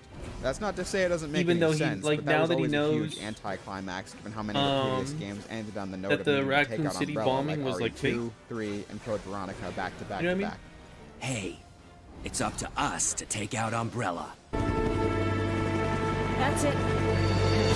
Umbrella's going down. But it's not over yet. There's still something we've got to do. You mean? Yeah, it's payback time. We've got to destroy Umbrella. Now, let's finish this once and for all. Soon it's God damn, he was like yelling but not yelling. And for all intents and purposes, Umbrella was finished. From there, Leon's voice actor in Resident Evil 4 OG, like, has he done anything else? Because his voice is so good. Like, it's like very less unique about the ongoing story sounding. and more about a cool setup for an action game where they overhaul the series gameplay. It is still undeniably a follow-up, just a very self-contained one, which will be relevant later. The game introduces parasitic enemies infected by Las Plagas to replace zombies, which becomes a central part of conflict in RE5 and the movie Resident Evil Vendetta. But like I said, that opening monologue changed the entire status quo of the series in just a few sentences. So we got a whole game that filled in the blanks. Resident Evil: The Umbrella Chronicles was an on-rails shooter game which retold the events of RE0, Remake, and RE3. It's funny how Umbrella Chronicles does give us a version of the mansion incident where Chris and Jill are teamed up for the entire mission. Honestly, because of that, you can make the case that this is the most canon version of RE1's story, since the mansion incident is the inciting moment for both Chris and Jill, but as presented in the original game and its remake, they couldn't both have done it. But then, they still didn't take this chance to make the version where all four characters escape at the end, but the first new story segment of Umbrella Chronicles was the mission where you played as Wesker escaping the mansion and killing Lisa Trevor before the manor blew up, connecting the dots between his death in RE1 and his superpowered return in Code Veronica. The last level of Umbrella Chronicles was the Fall of Umbrella, where the company put everything it had into one last monster project that Chris and Jill arrived to shut down and destroy, which was the final nail that led to the company's demise that was spoken of in RE4, giving a slightly more climactic end for Umbrella than nothing at all. Umbrella Chronicles got a sequel called The Dark Side Chronicles, which featured I want to play these. If I can get the Dark Side Chronicles on the Wii, like I would definitely stream that. RE4 I need to find a copy. Called Jack Krauser, who was Leon's mentor when he became a government agent, but he had never appeared before, so the drama felt a little forced. But Operation Javier showed them on a mission together to give the two a little bit more backstory. The retelling of RE2 also put Leon and Claire together for most of the mission while still having all the plot beats like Leon's connection to Ada and Claire with Sherry, while making Leon even more connected to Sherry than he was in the original game though. Again, arguably making this version feel more canon than the original. I'm not saying that it is, just that it makes the character relationships feel more fleshed out. Darkside Chronicles giving us a scene where Leon is given an ultimatum by the government. He'll either work for them or they'll experiment on Sherry to test her G-virus antibodies. So Leon takes the job, showing the transition from okay, so RE2 that's why to Leon's RE4. working with the government. In the next protect several Sherry. years of the series, we get the animated movies giving us more adventures with Leon and Claire and Chris and the gang. Basically all of them focus on Leon though. Jill and Claire also getting the Revelations games to give us more screen time. I never saw with this them. movie. But in a way, RE5 and 6 kind of feel like the climax of the series. Umbrella was dead as of RE4, and then RE5 comes out and shows us what the end of Umbrella has meant for the fight against bioterror, as more viruses and other BOWs are still going to be made, with or without Umbrella. I should have seen it coming. It didn't take long after the fall of the Umbrella Corporation for their bioweapons to end up in the hands of terrorists. A new era of don't take me back to bioterrorism 5. descended No, upon vulnerable I'm done countries, shifting the balance of power throughout the region. RE5 gives you more backstory on Umbrella and then wraps up with the Chris versus Wesker plot that was ongoing since the first game. Credit to the Resident Evil series, RE5 is almost 20 years old, and Wesker has stayed dead ever since then, despite being a super iconic character. And side note, I wrote most of this before RE9 came out, and when Xeno showed up and had like Wesker-esque powers, I was like, Wesker? Still alive? But it's like a clone or something, I don't know. Anyway, by RE6, the franchise had so many characters and plot lines that it reached critical mass. The game had 4 stories and 7 main characters you play as. More drama between Leon and Ada, giving Chris an alcoholic arc, Sherry's now a government agent, Jake is the powerful son of Wesker who's got an axe to grind with Chris for killing his father. Lots and lots and lots of drama. But you can respect RE6 because it clearly wants to be a big epic game with lots of fan service concepts, like giving us a fight scene between Leon and Chris. But it felt very trope-heavy, contrived, and ultimately predictable. Like the part where Chris says he wants to pass the torch to Piers at the end of his story. In that exact moment, I was like, oh, okay, Piers is a dead man walking. And what do you know? He dies not long after. And it had so many plot threads that it doesn't even have a cohesive ending either. Like Chris is chasing after Ada in this game, but he was chasing after a fake Ada, and when she dies, he tells Leon about it, only for Leon to rescue the real one mid-fight not long after that. And then you never find out if Chris even knows the truth about this or not. The point is, by RE6, he does. I mean, he interacts with Leon in that fight, and Leon's just like, no, you don't want to do this, blah, blah. Point where it was too complicated and had too many interwoven conspiracies and conflicting character motivations and action scenes and all that crap. Capcom agreed, because 5 years later, Resident Evil 7 came out and it was nothing like anything that came before. It returned the gameplay to the simple survival horror like the early games, but from this first-person perspective the games had never done before. But the plot is the biggest thing to notice here.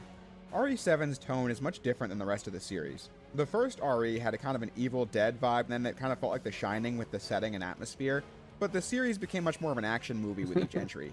Especially like once 7 RE4 for the first came playthrough, out. but after that, I don't know. RE7 goes for a much scarier, I more like personal everything vibe to the about horror, what which 7 tried to complements the do, gameplay except perspective. Ethan.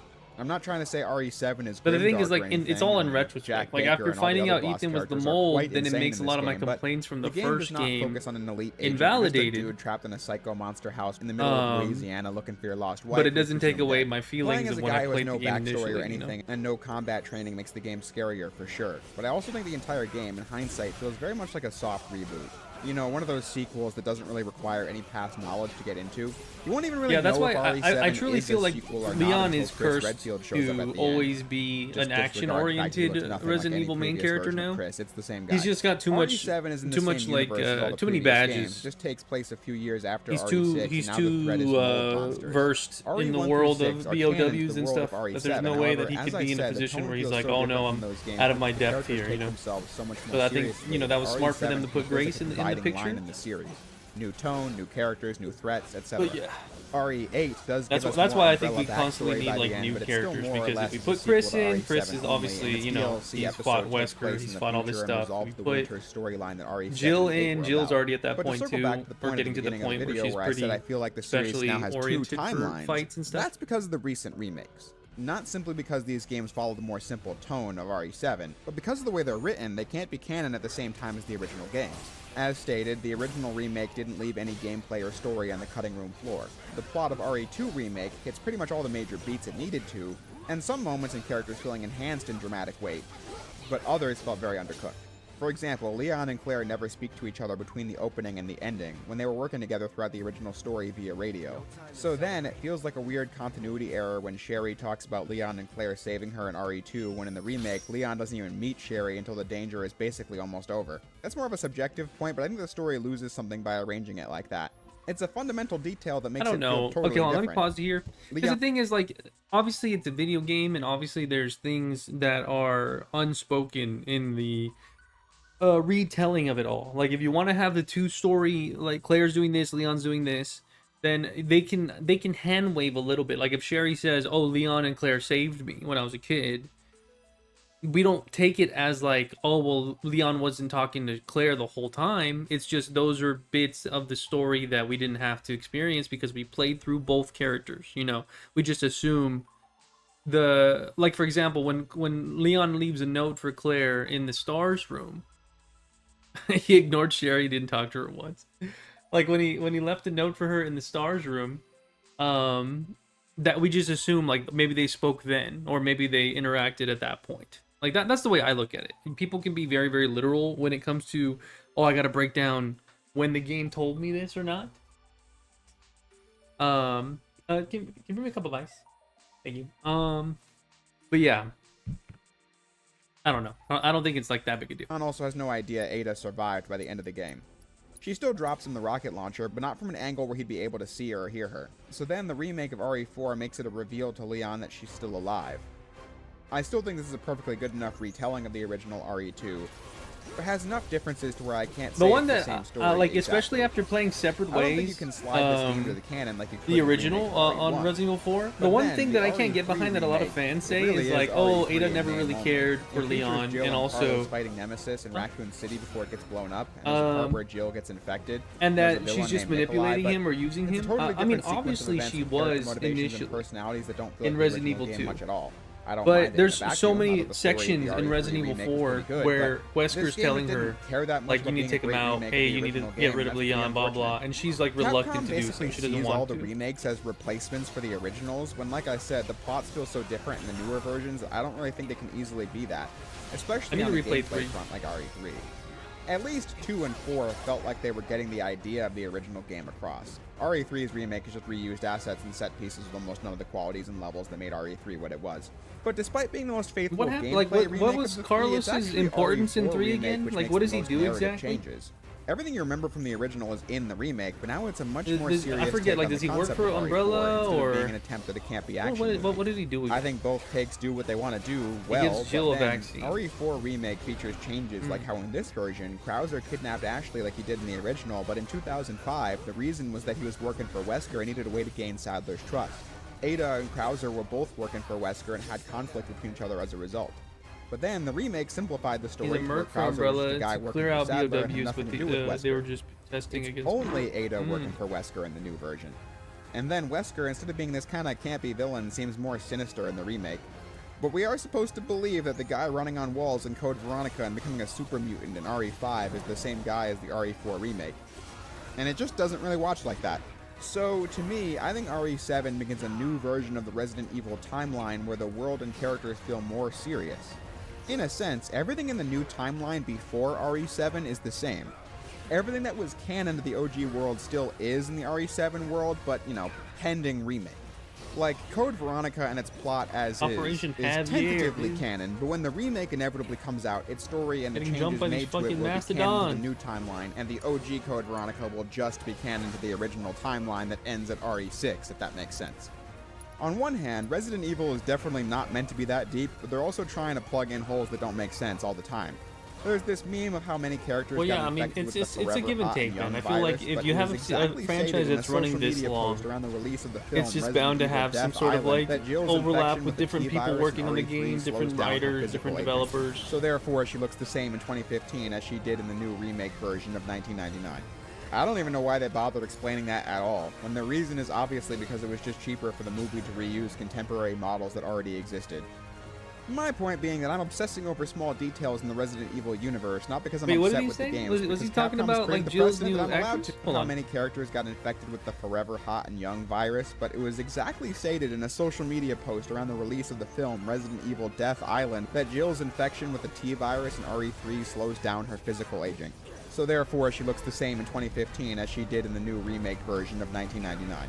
Okay, I don't even know why they bothered explaining that's why, that yeah, at Jill. all. And the reason I remember reading that. Like they were saying that Jill, because of her, the T virus thing, she ages slower. My point being that I'm obsessing over small details in the Resident Evil universe, not because I'm upset with the games, because Capcom has created the precedent that I'm allowed to, because some of these inconsistencies have a silly in-universe reason. Moral of the story is that when you look at it like this, RE7 created a new timeline where everything that happened was the same as before, just more serious. Technically, you know what's crazy? In this whole video about timeline and different characters and stuff, not one mention of RE3 like we did in the 1999 version. So if Remake 3 is the new RE3, it actually isn't that much of a contradiction in RE9 when the city is still standing, because what kind of missile it was and how much damage it did wasn't really specified in the remake That timeline. one mention, bro. And even with a new timeline to make things simpler, it still doesn't make a lot of sense. I mean, in RE8, it's just casually dropped in that the BSAA are up to no good now, and I was super confused by that when RE8 came out, because I was like, wait, I thought they were the good guys that Chris was working for. So when the name BSAA came up in RE9, I wasn't sure if that was supposed to be good, bad, or neutral. I guess more good than not, given the fact that Timu Wesker kills them all, but still, very confusing. Speaking of confusing, though, Timu Wesker himself was an odd thing in RE9. Like, I had no idea what his deal was, and then he just dies in cutscene before we even learn anything spoilers, about him. bro? You didn't even fucking say anything. I said in my RE9 review that I thought the connections between the villains ruling over everything felt really contrived, given how it tries to tie everything from the series together, from the Raccoon City missile having a hidden purpose we didn't know, to them causing the president's death in RE6. But then I was told that it was explained that's in why the I'm RE7 a firm believer DLC, that this guy was placed in here for the sole reason of setting up breadcrumbs for future storylines. It becomes word That's all it is. at a certain point. Zeno was and there to show weakness on this, you know, as well, as we're evidently getting the plot point, because they're going to explain it in a future game where it'll make all sense. Oh, that's why Zeno was we already got like the RE3 stupid remake, which is a sequel. That's why he came out of nowhere. Has yet to be made as well. They got it. Like it felt like 9 was like an anniversary title. Now just two timelines of RE. They're setting up for the future. In RE9, my point is really confirmed because Leon goes back to the RPD and gets flashbacks to the events of the RE2 remake, which, as I said, couldn't coexist with the original. The RPD is the one from the remake as well. I don't think Capcom gives that much of a shit, but just to keep highlighting tiny things that don't really add up. In the remake timeline, clearly Leon A, Claire B is the canon version of RE2 because Leon has memories of Marvin that haunt him in RE4 remake and 9, which only happens in Leon A. That doesn't change too much though, because the B scenario in the remake was lame as shit anyway, so Sherry gets infected in He'll never be used or seen Although again. Speaking of Sherry, you might be thinking, doesn't Sherry's appearance in RE9 follow up from RE6 with the same actress and everything? And good question. RE6, like I said, is still canon. Pending remake. The RE6 remake will be sure to rewrite things to make them the most sense for this version of the story. But again, I'm not here to say these stories are horrible garbage. I'm only making a video like this because I like the series so much and have a lot to say about it. But the ongoing saga just doesn't make any sense no matter how much I enjoy following it came out on PS3, but it is all nerdy nitpicks. RE9 is still probably going to be my game of the year because it was awesome and everyone should go play it if you haven't already. Though I don't know why you'd be watching this video if you hadn't, so go figure that out, man. In the meantime, that's about all the time we got for today. So I'll close by saying the same thing I always do. Like you just remake Last of Us again. Thank you for watching, and I'll see you next time. Put it up there. Also, thanks again to Fume for sponsoring this video. With that said, top sellers of all time. Damn. Alright, hold on. Let me pick something else.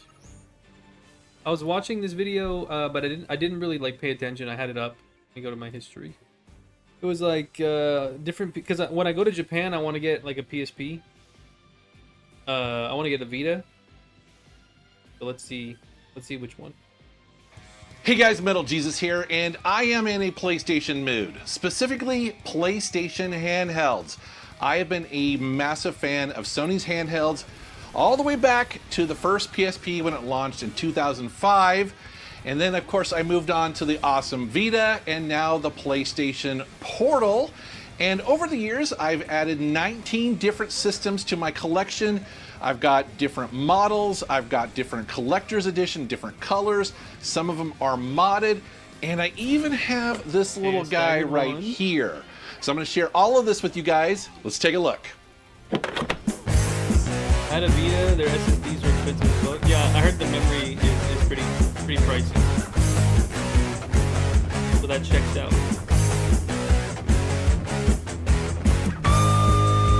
Half the console? Holy shit. The first thing I want to mention really quick is the Pocket Station. So most people in North America have probably never heard of this thing because it was only released in Japan. And technically it's not a dedicated handheld because it's really a PlayStation 1 memory card. It's an accessory to that original console. But what's interesting about it is that it does have the ability to download and play games that support it. And believe it or not, it was really well supported in Japan. There are almost 100 games specifically for this, and it's a mix of applications and mini games. And we're talking about games like, you know, Final Fantasy VIII, Spyro the Dragon, Dance Dance Revolution, Ridge Racer 4, and a ton more. The bummer with this is I've never actually been able to get games downloaded onto it. I think I have to have a Japanese PS1 because every time I try to do it with mine, it never gives me the option. But there are a bunch of YouTube channels out there that have gotten this to work, and yeah, it's a fascinating piece of PlayStation Sony history. But now we're going to move on to the proper PlayStation handhelds, and of course that all starts with the original PSP. This one I'm showing you right here is the 1000 series that a lot of people call the fat model. And that's because when this came out, this was the heaviest version of it, the thickest version of it. And I got to tell you, I was so excited when this came out. I have this one, but the thumbstick came off, so I was like, oh my gosh, we're going to have like a PlayStation 2 in the palm of my hands, you know? And for the most part, actually, it got pretty close to that. You know, I was coming off of the Nintendo Game Boy Advance, which is kind of like a Super the PSP Nintendo, was right? pretty good. Mostly it was so 2D goated, games. and it was like and here we so had easy something to mod. that felt like the future. Everybody, like even in have high school, people were like, "Oh, I have my games like modded you have on your PSP. I can PlayStation play 2, like blah blah, racing play Mario games on it like right Burnout now." and so many other Stuff like that. experiences. I just could not have been more excited for this, and it just felt so powerful and so versatile. In addition to the games, Sony was really trying to create the Walkman for the future. And so they had this UMD format, this disc format. Cowboy Bebop on that UMD. was pretty radical at the time. It's like, bro, if any I don't of think y'all most people see thought you could actually a do something UMD like of that. Trigun, and they please utilized get that it for to me, also put and I'll pay movies you. on here. And they I'll pay you really half what pushed you this paid. really hard. But not only just Sound fair? movies, you could browse the web. You could watch digital comics on here. You could put your own videos on here and music and stuff. It was pretty crazy. However, the first model was not perfect, and Sony quickly put out the 2000 series. So this one right here is my white Star Wars 2000 series of the PSP. It's also called the Slim or the light version of this, and this has quite a few enhancements. As soon as you pick this up, you notice that it's significantly slimmer and lighter than the 1000. But they went beyond that. They also did some key upgrades, including doubling the RAM on this thing to 64 megabytes, which helped quite a bit with load times and also giving applications and games more space.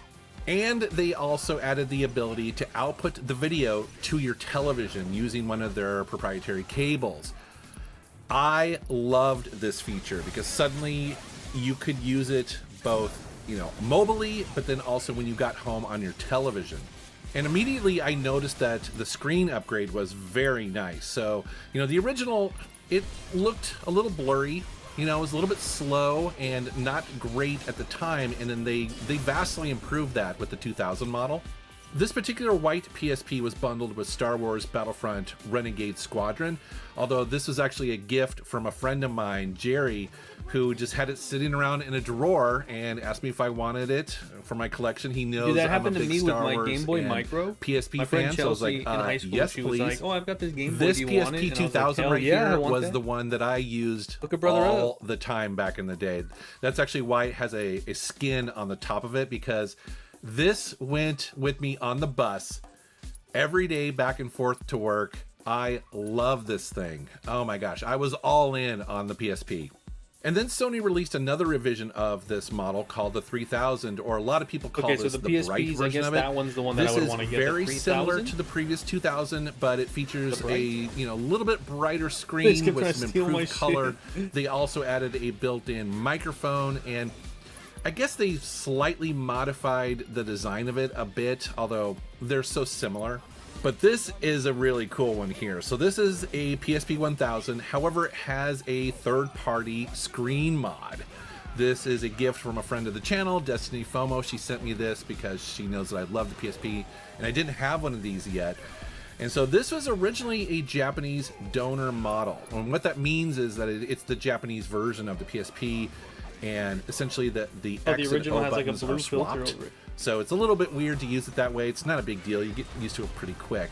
However, this is a much improved modern display. Once you use this modern screen on the PSP, it's hard to go back because it's beautiful. And I have a couple other PSPs as well, including this blue PSP 3000 that I got in Japan. And that's the thing about the PSP. It was a success, and Sony went all out doing different versions of it, special editions, different colors, stuff like that. And so as a collector and as a fan of the PSP, man, you can go all in here, especially if you take a trip to Japan like I did, and you go into those stores and you see stuff that we never got. And, you know, the PSP isn't super expensive, and so it's kind of fun to pick up a blue one and also a red one. I think they're beautiful. And then more recently at an expo, there was a guy there who had a table, and he was selling modded PSPs. And specifically, this mod here is to the operating system, and so this one right here is the camouflage. Yeah, I bought the I got Sony my did, battery I believe, at a store called Game Over to celebrate Games in Austin, Metal Gear and Solid they or sold it to something me like for that. like $10. They had a bunch of Metal Gear Solid games that came It's out like a on replacement PSP, battery because yeah, they got all this one right here originally was. Years. But this guy has modded away. it so that you can put games on the memory stick, which is very nice because although I love collecting the physical games, and I have every one of them, you know, having them digitally on the actual device itself is very convenient. So I put a mix of a bunch of different stuff on here. So this one's nice to also have around, although I would love to also get this screen modded, because then this version would be the ultimate version. And then Sony did something surprising. That's what I got. I got the PSP Go. I got the white one. This is a major redesign. I'm waiting to go to Japan to get one. Basically, this was released back in 2009, but if and I can it looks trade, kind of like if their someone's down to trade, to the hype that was around smartphones. As like you see the here, PSP it Go has that I a have for slide-out Vita, that'd be pretty controller design, and it's very different than the other versions because they removed the UMD drive entirely. So this only supports digital games. And at the time, that was the biggest complaint with this thing, is that it required you to repurchase all of your PSP games and get the digital version of them. And that was a massive mistake on Sony's part. I had spent all this time building up my physical game library, and I didn't want to have anything to do with trying to go out and repurchase my games digitally just to play them on this device, no matter how much I like it. The PSP Go also did something else that was pretty cool, and I think it's the best part of this, is that it actually functions almost like a Switch. Because if you get the dock, you can then put it in there and output the video to your television, and you can also use a PlayStation 3 Bluetooth controller. So essentially, you can use it just like a dock Switch. You can sit back on your couch with a controller, outputting to your television. That's pretty cool, and also kind of ahead of its time a little bit. However, these days it seems like most people have kind of forgotten that the PSP Go was even a thing. You know, like I said, it was definitely way ahead of its time, and it was not really what PSP fans like me wanted. And so today I mostly use this as an emulation machine, and it works great for that. It's very compact. It's a really cool, smart design, but unfortunately it's a misstep from Sony. The last model of PSP that Sony released was the E1000, or nicknamed the Street. And essentially this is a budget-focused model that was released in 2011. And it's a stripped-down version of it. So they basically removed the Wi-Fi. They got rid of the stereo speakers, so I believe it's only mono. No and Wi-Fi you can see and here, mono? it's like this matte finish instead of the usual gloss. They're just putting shit out now. What the fuck is this? It also has those kind of flat buttons on the front there. That's kind of how you can tell the difference. But I wanted to pick this up because I am a big fan of the PSP, and I wanted to own all the specific models of it. However, This took me forever to find because these weren't sold in the US. I don't even know if they're sold in North America at all. And so I had to wait and wait and wait and have a search set up, and finally I got one. And again, there's no reason for anybody to get one of these if it's your only PSP. This is really only interesting for people like me who are building up a collection, but I wanted to show it to you. Moving on to the PlayStation Vita. So this is my white model 1001, and here's the thing to know about the Vita. When this thing came out, it had a beautiful OLED Yeah, it looks display. like a knockoff. And this whole handheld right here just feels OLED very screen? premium, very special, and honestly, this is one of the best designed Man, I want a gaming Vita so handhelds bad. of all time. That's my opinion. I'm sticking to it. If I got a Vita, that'd be so sick, because then that would be my machine to obviously like achievement hunt Vita games if I wanted to get some of the Vita stuff done, which is not many. But also, after the fact, like this would be my go-to emulation modded dream. Like OLED screen, 2 dual sticks. I had the black one, didn't think it was OLED. It's such a great machine.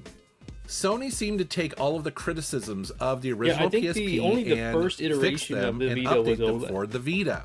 It's bigger, it's more powerful, it also has a much better display, and it has 2 thumbsticks. And it was originally released back in 2011 in Japan and then 2012 here in North America. And I'm going to be honest with you, I didn't actually pick one up at the time. And looking back, I'm not entirely sure why. I guess it's because I was happily using my iPhone by then, you know, and I was still using a Nintendo DS, and the 3DS was coming out really soon. Plus, at the time, I wasn't taking the bus as much to work. I was actually driving because I had moved, and so the Vita was out there, but I didn't jump on it initially. As a matter of fact, it wasn't until the second revision, the Model 2000 came out, that I finally picked one up. Can you so get? you see Can you here, still access the Vita this store? is the I know first you Vita can still that go I to the bought, PS3 and store, this is part of the can you still buy Borderlands stuff off the 2 Vita store? bundle. Enough games had come out that I was like, okay, I should definitely pick one of these up. And it's interesting because jumping in on the second generation, I got some good stuff and also some not so good stuff. The second generation of the Vita was thinner and lighter, which is great, but they replaced that beautiful OLED display with a cheaper LCD display. Yeah, what the fuck? What a downgrade. And at the time, and even today, frankly, a lot of people are not happy with that decision. I will tell you, I didn't have the original, right? I didn't have the OLED version initially, and so for me, actually getting this, it was fine. It was great. I wonder if you can get like I was really more interested in the games, a newer Vita, which are awesome and then on the Vita. Mod an OLED screen on it. Is that possible? Going back now, I can definitely see why some people would, you know, be That screen looks disappointed. shitty. It's definitely a downgrade. It doesn't ruin the games in any way, but you know, the display's just not as good. But now that I had a Vita and I started playing the games, I was loving it. I was all in. And so I started looking back and seeing, okay, I definitely want to get an original model. When I went to Japan, that's when I found this red one here.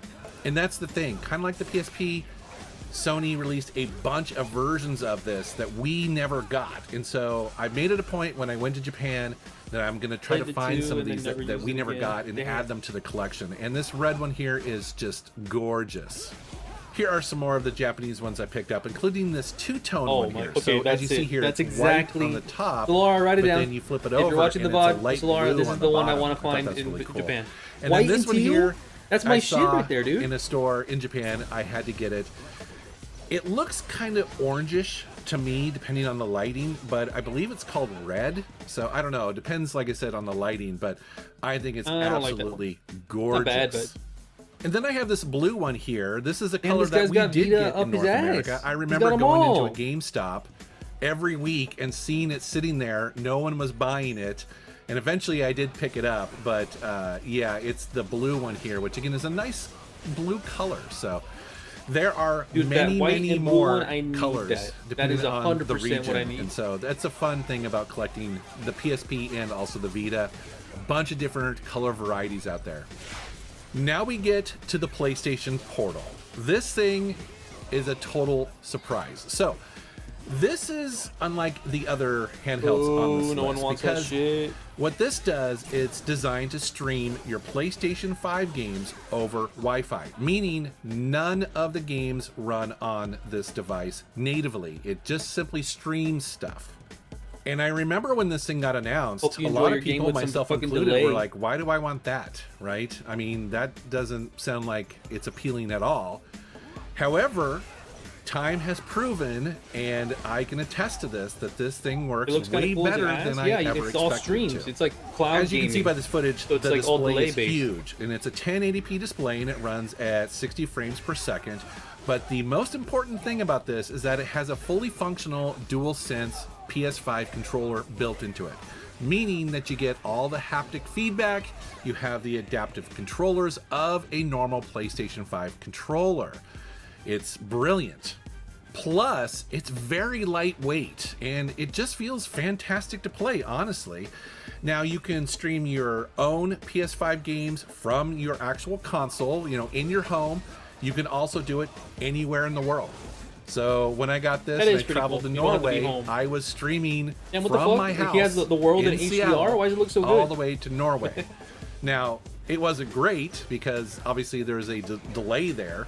And it really depends on the quality of your connection. But the fact that I was able to do it was insane. Plus, Sony eventually added support for cloud streaming, which means you don't even have to have your PS5 turned on at all. It'll stream from Sony's. Oh yeah, that was servers, the other thing. really When it came out, you had to have your PS5 connected, and it's not really doing a lot of heavy lifting. If you were playing the battery a life disc, is pretty you would have decent. to have You the get about disc 4 in there. hours. And so this device works way better than myself Obviously. and a lot of people I think expected it to. But again, it does need a pretty strong and consistent Wi-Fi connection, so your enjoyment of this handheld will greatly depend on that. And, you know, being honest, it's not always great. You can see little pauses and glitches every once in a while, but it does what it's advertised to do, so it's pretty cool. Okay, and Sony has continued to update the firmware over the years and add features and better performance. Like imagine if I was talking about the it's Switch cool. 2 and I was like, yeah, the Switch 2 And is then at great the and end all, here, I but want then to show every you once in a some of while, the like, the accessories game will I freeze have. The first one being because it has to grips. connect to So the pretty much Wi-Fi every or whatever version of the fuck, like, PSP no, I and the don't wanna deal with Vita, that shit. I will purposely go out and try to get a grip for them just because, you know, some of these devices are kind of small, and The fuck having is that? a A little grip? bit of a grip on there just makes them more comfortable to play long term. So typically, I do have a Beyblade. grip attached to the ones I am playing at the time. I also have a bunch of cases, both first party and also third party. One of my favorites is this kind of 3D looking PSP case here. It's like lenticular for cool. God of War. It looks amazing in person.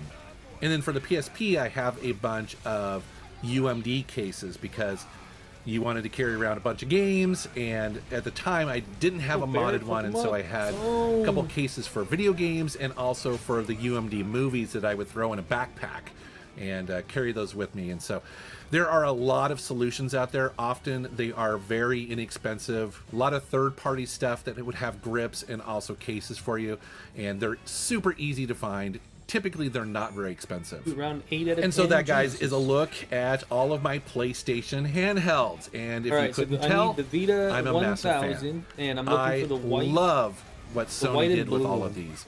Even some of the missteps, I could see what they were thinking, where they were trying to go. The only thing I would say is, the only tragedy of all of this is that I do feel like Sony gave up on the PlayStation Vita too soon. Like I mentioned, I think it's one of the best made gaming handhelds of all time. There's almost nothing I don't like about it other than the expensive memory cards. That's legit, but as far as the design and the performance of the Vita, it's perfect. It's flawless. It's still fun to play today. But I would love to know what you think down in the comments below. What are your thoughts on Sony's PlayStation handhelds? I know you guys are going to have a ton of opinions about that. Also, let me know, what was your favorite model of all these? So many to choose from, right? All right, guys, thank you very much for watching. Thank you for subscribing, and take care. Yeah, like a 32 gigabyte one is like 100 plus. Damn. All right, hold on. Let me look for something else.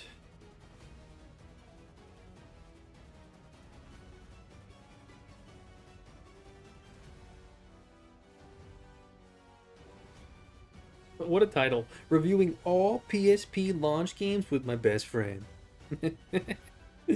Something wholesome about that.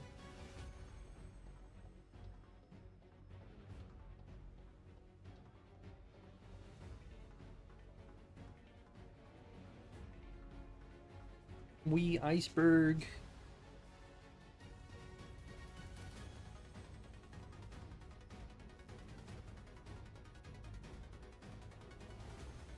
Of Death Island Ruin, Jill Valentine. Ooh. What's this one? New Game Boy Advance buying guide, hardware, clone systems. Okay, maybe. It's all game collection videos. Well, because I just watched these freaking PSP collection, so the algorithm's like, okay, hold on, you want to see more of that shit? Could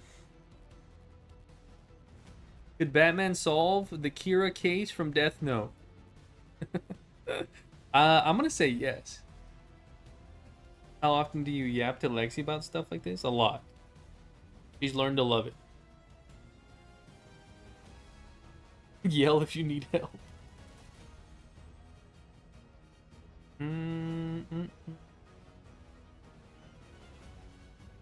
What are we watching? What are we watching?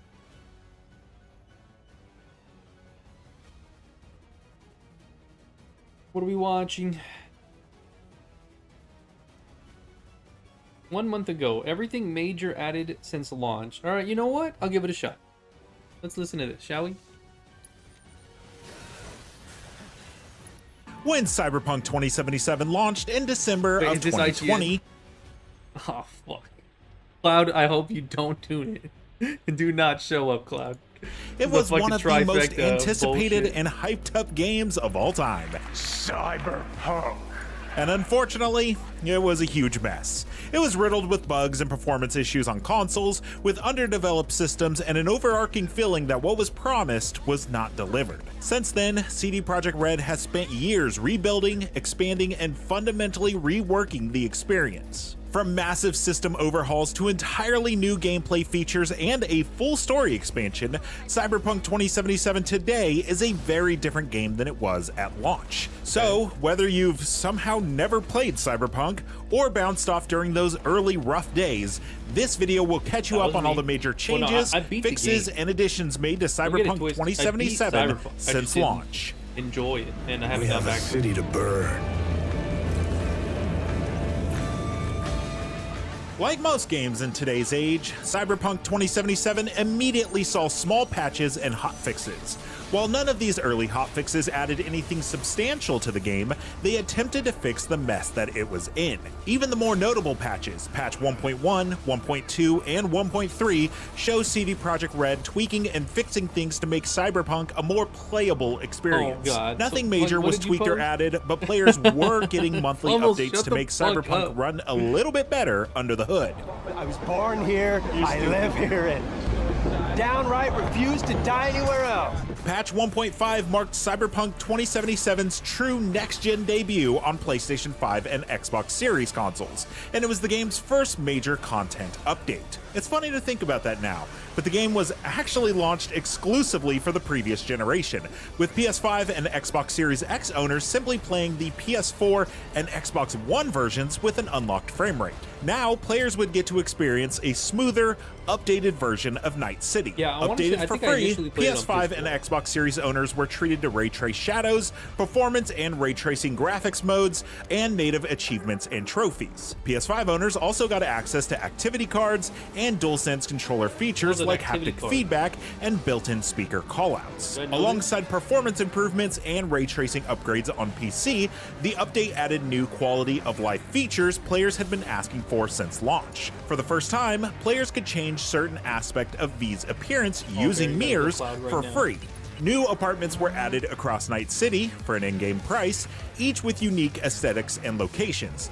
Enemy AI, combat balance, and crowd behavior were also noticeably improved, making the city feel more alive than ever. This was also the first of many patches that included features that would not be made available on previous gen versions of the game, such as NPCs joining in on combat when provoked. From here, there were countless changes to combat, traffic, NPC behaviors, graphics, UI, and menus.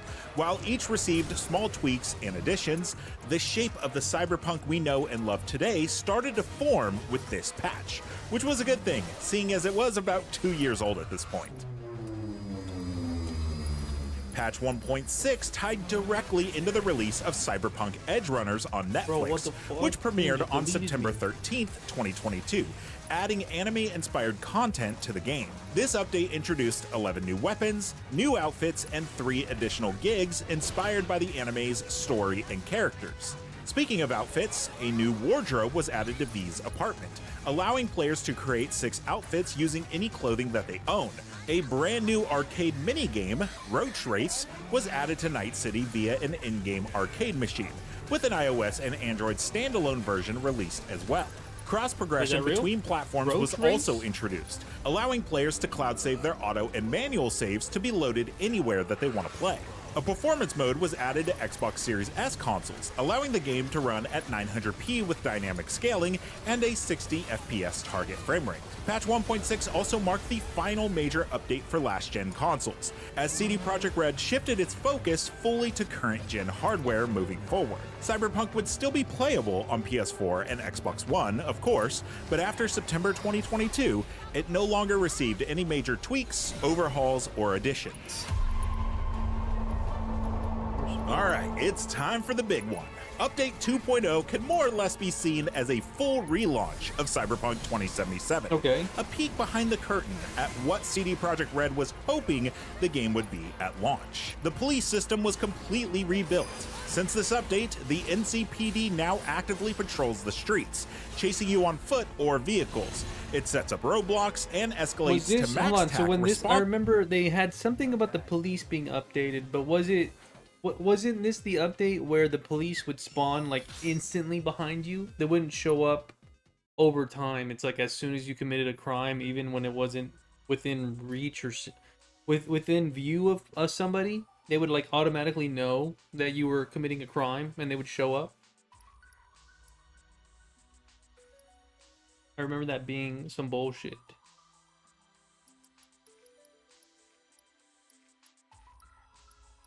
Let me try this one.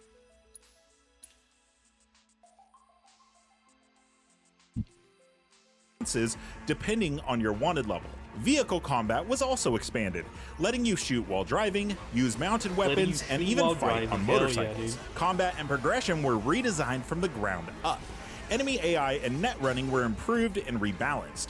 Quick hacks and RAM costs were adjusted, and stamina now drained only during combat actions. The perk system was fully rebuilt with fewer, more meaningful perks, with a full refund of points for existing players, while skills were merged into 5 new categories: Headhunter, Netrunner, Shinobi, Solo, and Engineer that level independently of attributes. Cyberware also became the main source of armor, with capacity limits, attribute scaling, and new upgrade options, meaning clothing is now largely cosmetic. Loot, vendors, and economy were also reworked. Enemies and loot now scaled with your level.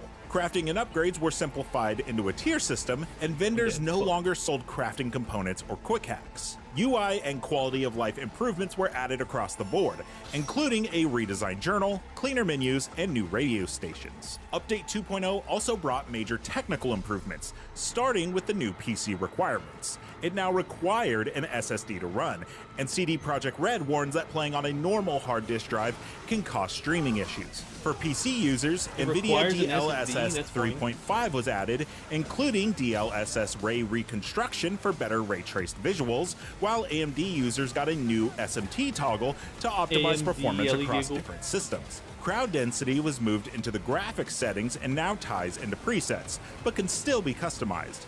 And on consoles, performance mode was adjusted from dynamic 4K to dynamic 1800p to improve overall performance and image quality. In short, Update 2.0 didn't just patch the game, it completely rebuilt the core systems, making Night City feel more alive than ever. And the funny part is, I've only mentioned what Update 2.0 changed in the core game. I haven't even mentioned a tiny piece of DLC that launched alongside it. This is it. Trust me. You know I do. Released alongside Update 2.0, Cyberpunk 2077 Phantom Liberty was the game's first and only paid expansion, released only on PS5, Xbox Series consoles, and PC. Set in the new district of Dogtown, Phantom Liberty introduced an entirely new spy thriller storyline. Alongside the new story and playable area within Night City, Phantom Liberty added notable new characters to the already stacked cast, including Idris Elba as FIA agent Solomon Reed and Minji Chang as the mysterious netrunner, Songbird. The expansion also added a new relic skill tree, with upgrade points coming from relic terminals found around Dogtown. It added new weaponized vehicles, new cyberware, new weapons, and also raised the level cap to level 60. The best part is that players could naturally enter Dogtown on their existing character or start a fresh game with a pre-made character that starts them right at the expansion. Not only could this be used to begin Phantom Liberty right away, but it's also handy for people who wanted to start a new character without replaying the prologue. Phantom Liberty cemented Cyberpunk 2077 as a fully realized RPG experience, and was widely praised as a major comeback for the game. CD Projekt Red also mentioned that this was the final content update for the game, but if you see how much runtime is left in the video, you'll know that that statement was not accurate. CD Projekt Red lying Update 2.1 focused on immersion and role-playing features. Night City's long-teased in-cart metro system was finally added, allowing players to ride trains across the city in real time. V could now invite their romance partners into their apartments for a special hangout session. Players could also listen to the radio while walking around the city or riding the in-cart train, which naturally transitions to the car radio when entering a vehicle. And finally, folks that had completed the Beast and Me mission are now allowed to take on repeatable car races, allowing you to earn eddies and vehicle discounts in the Auto Fixer website.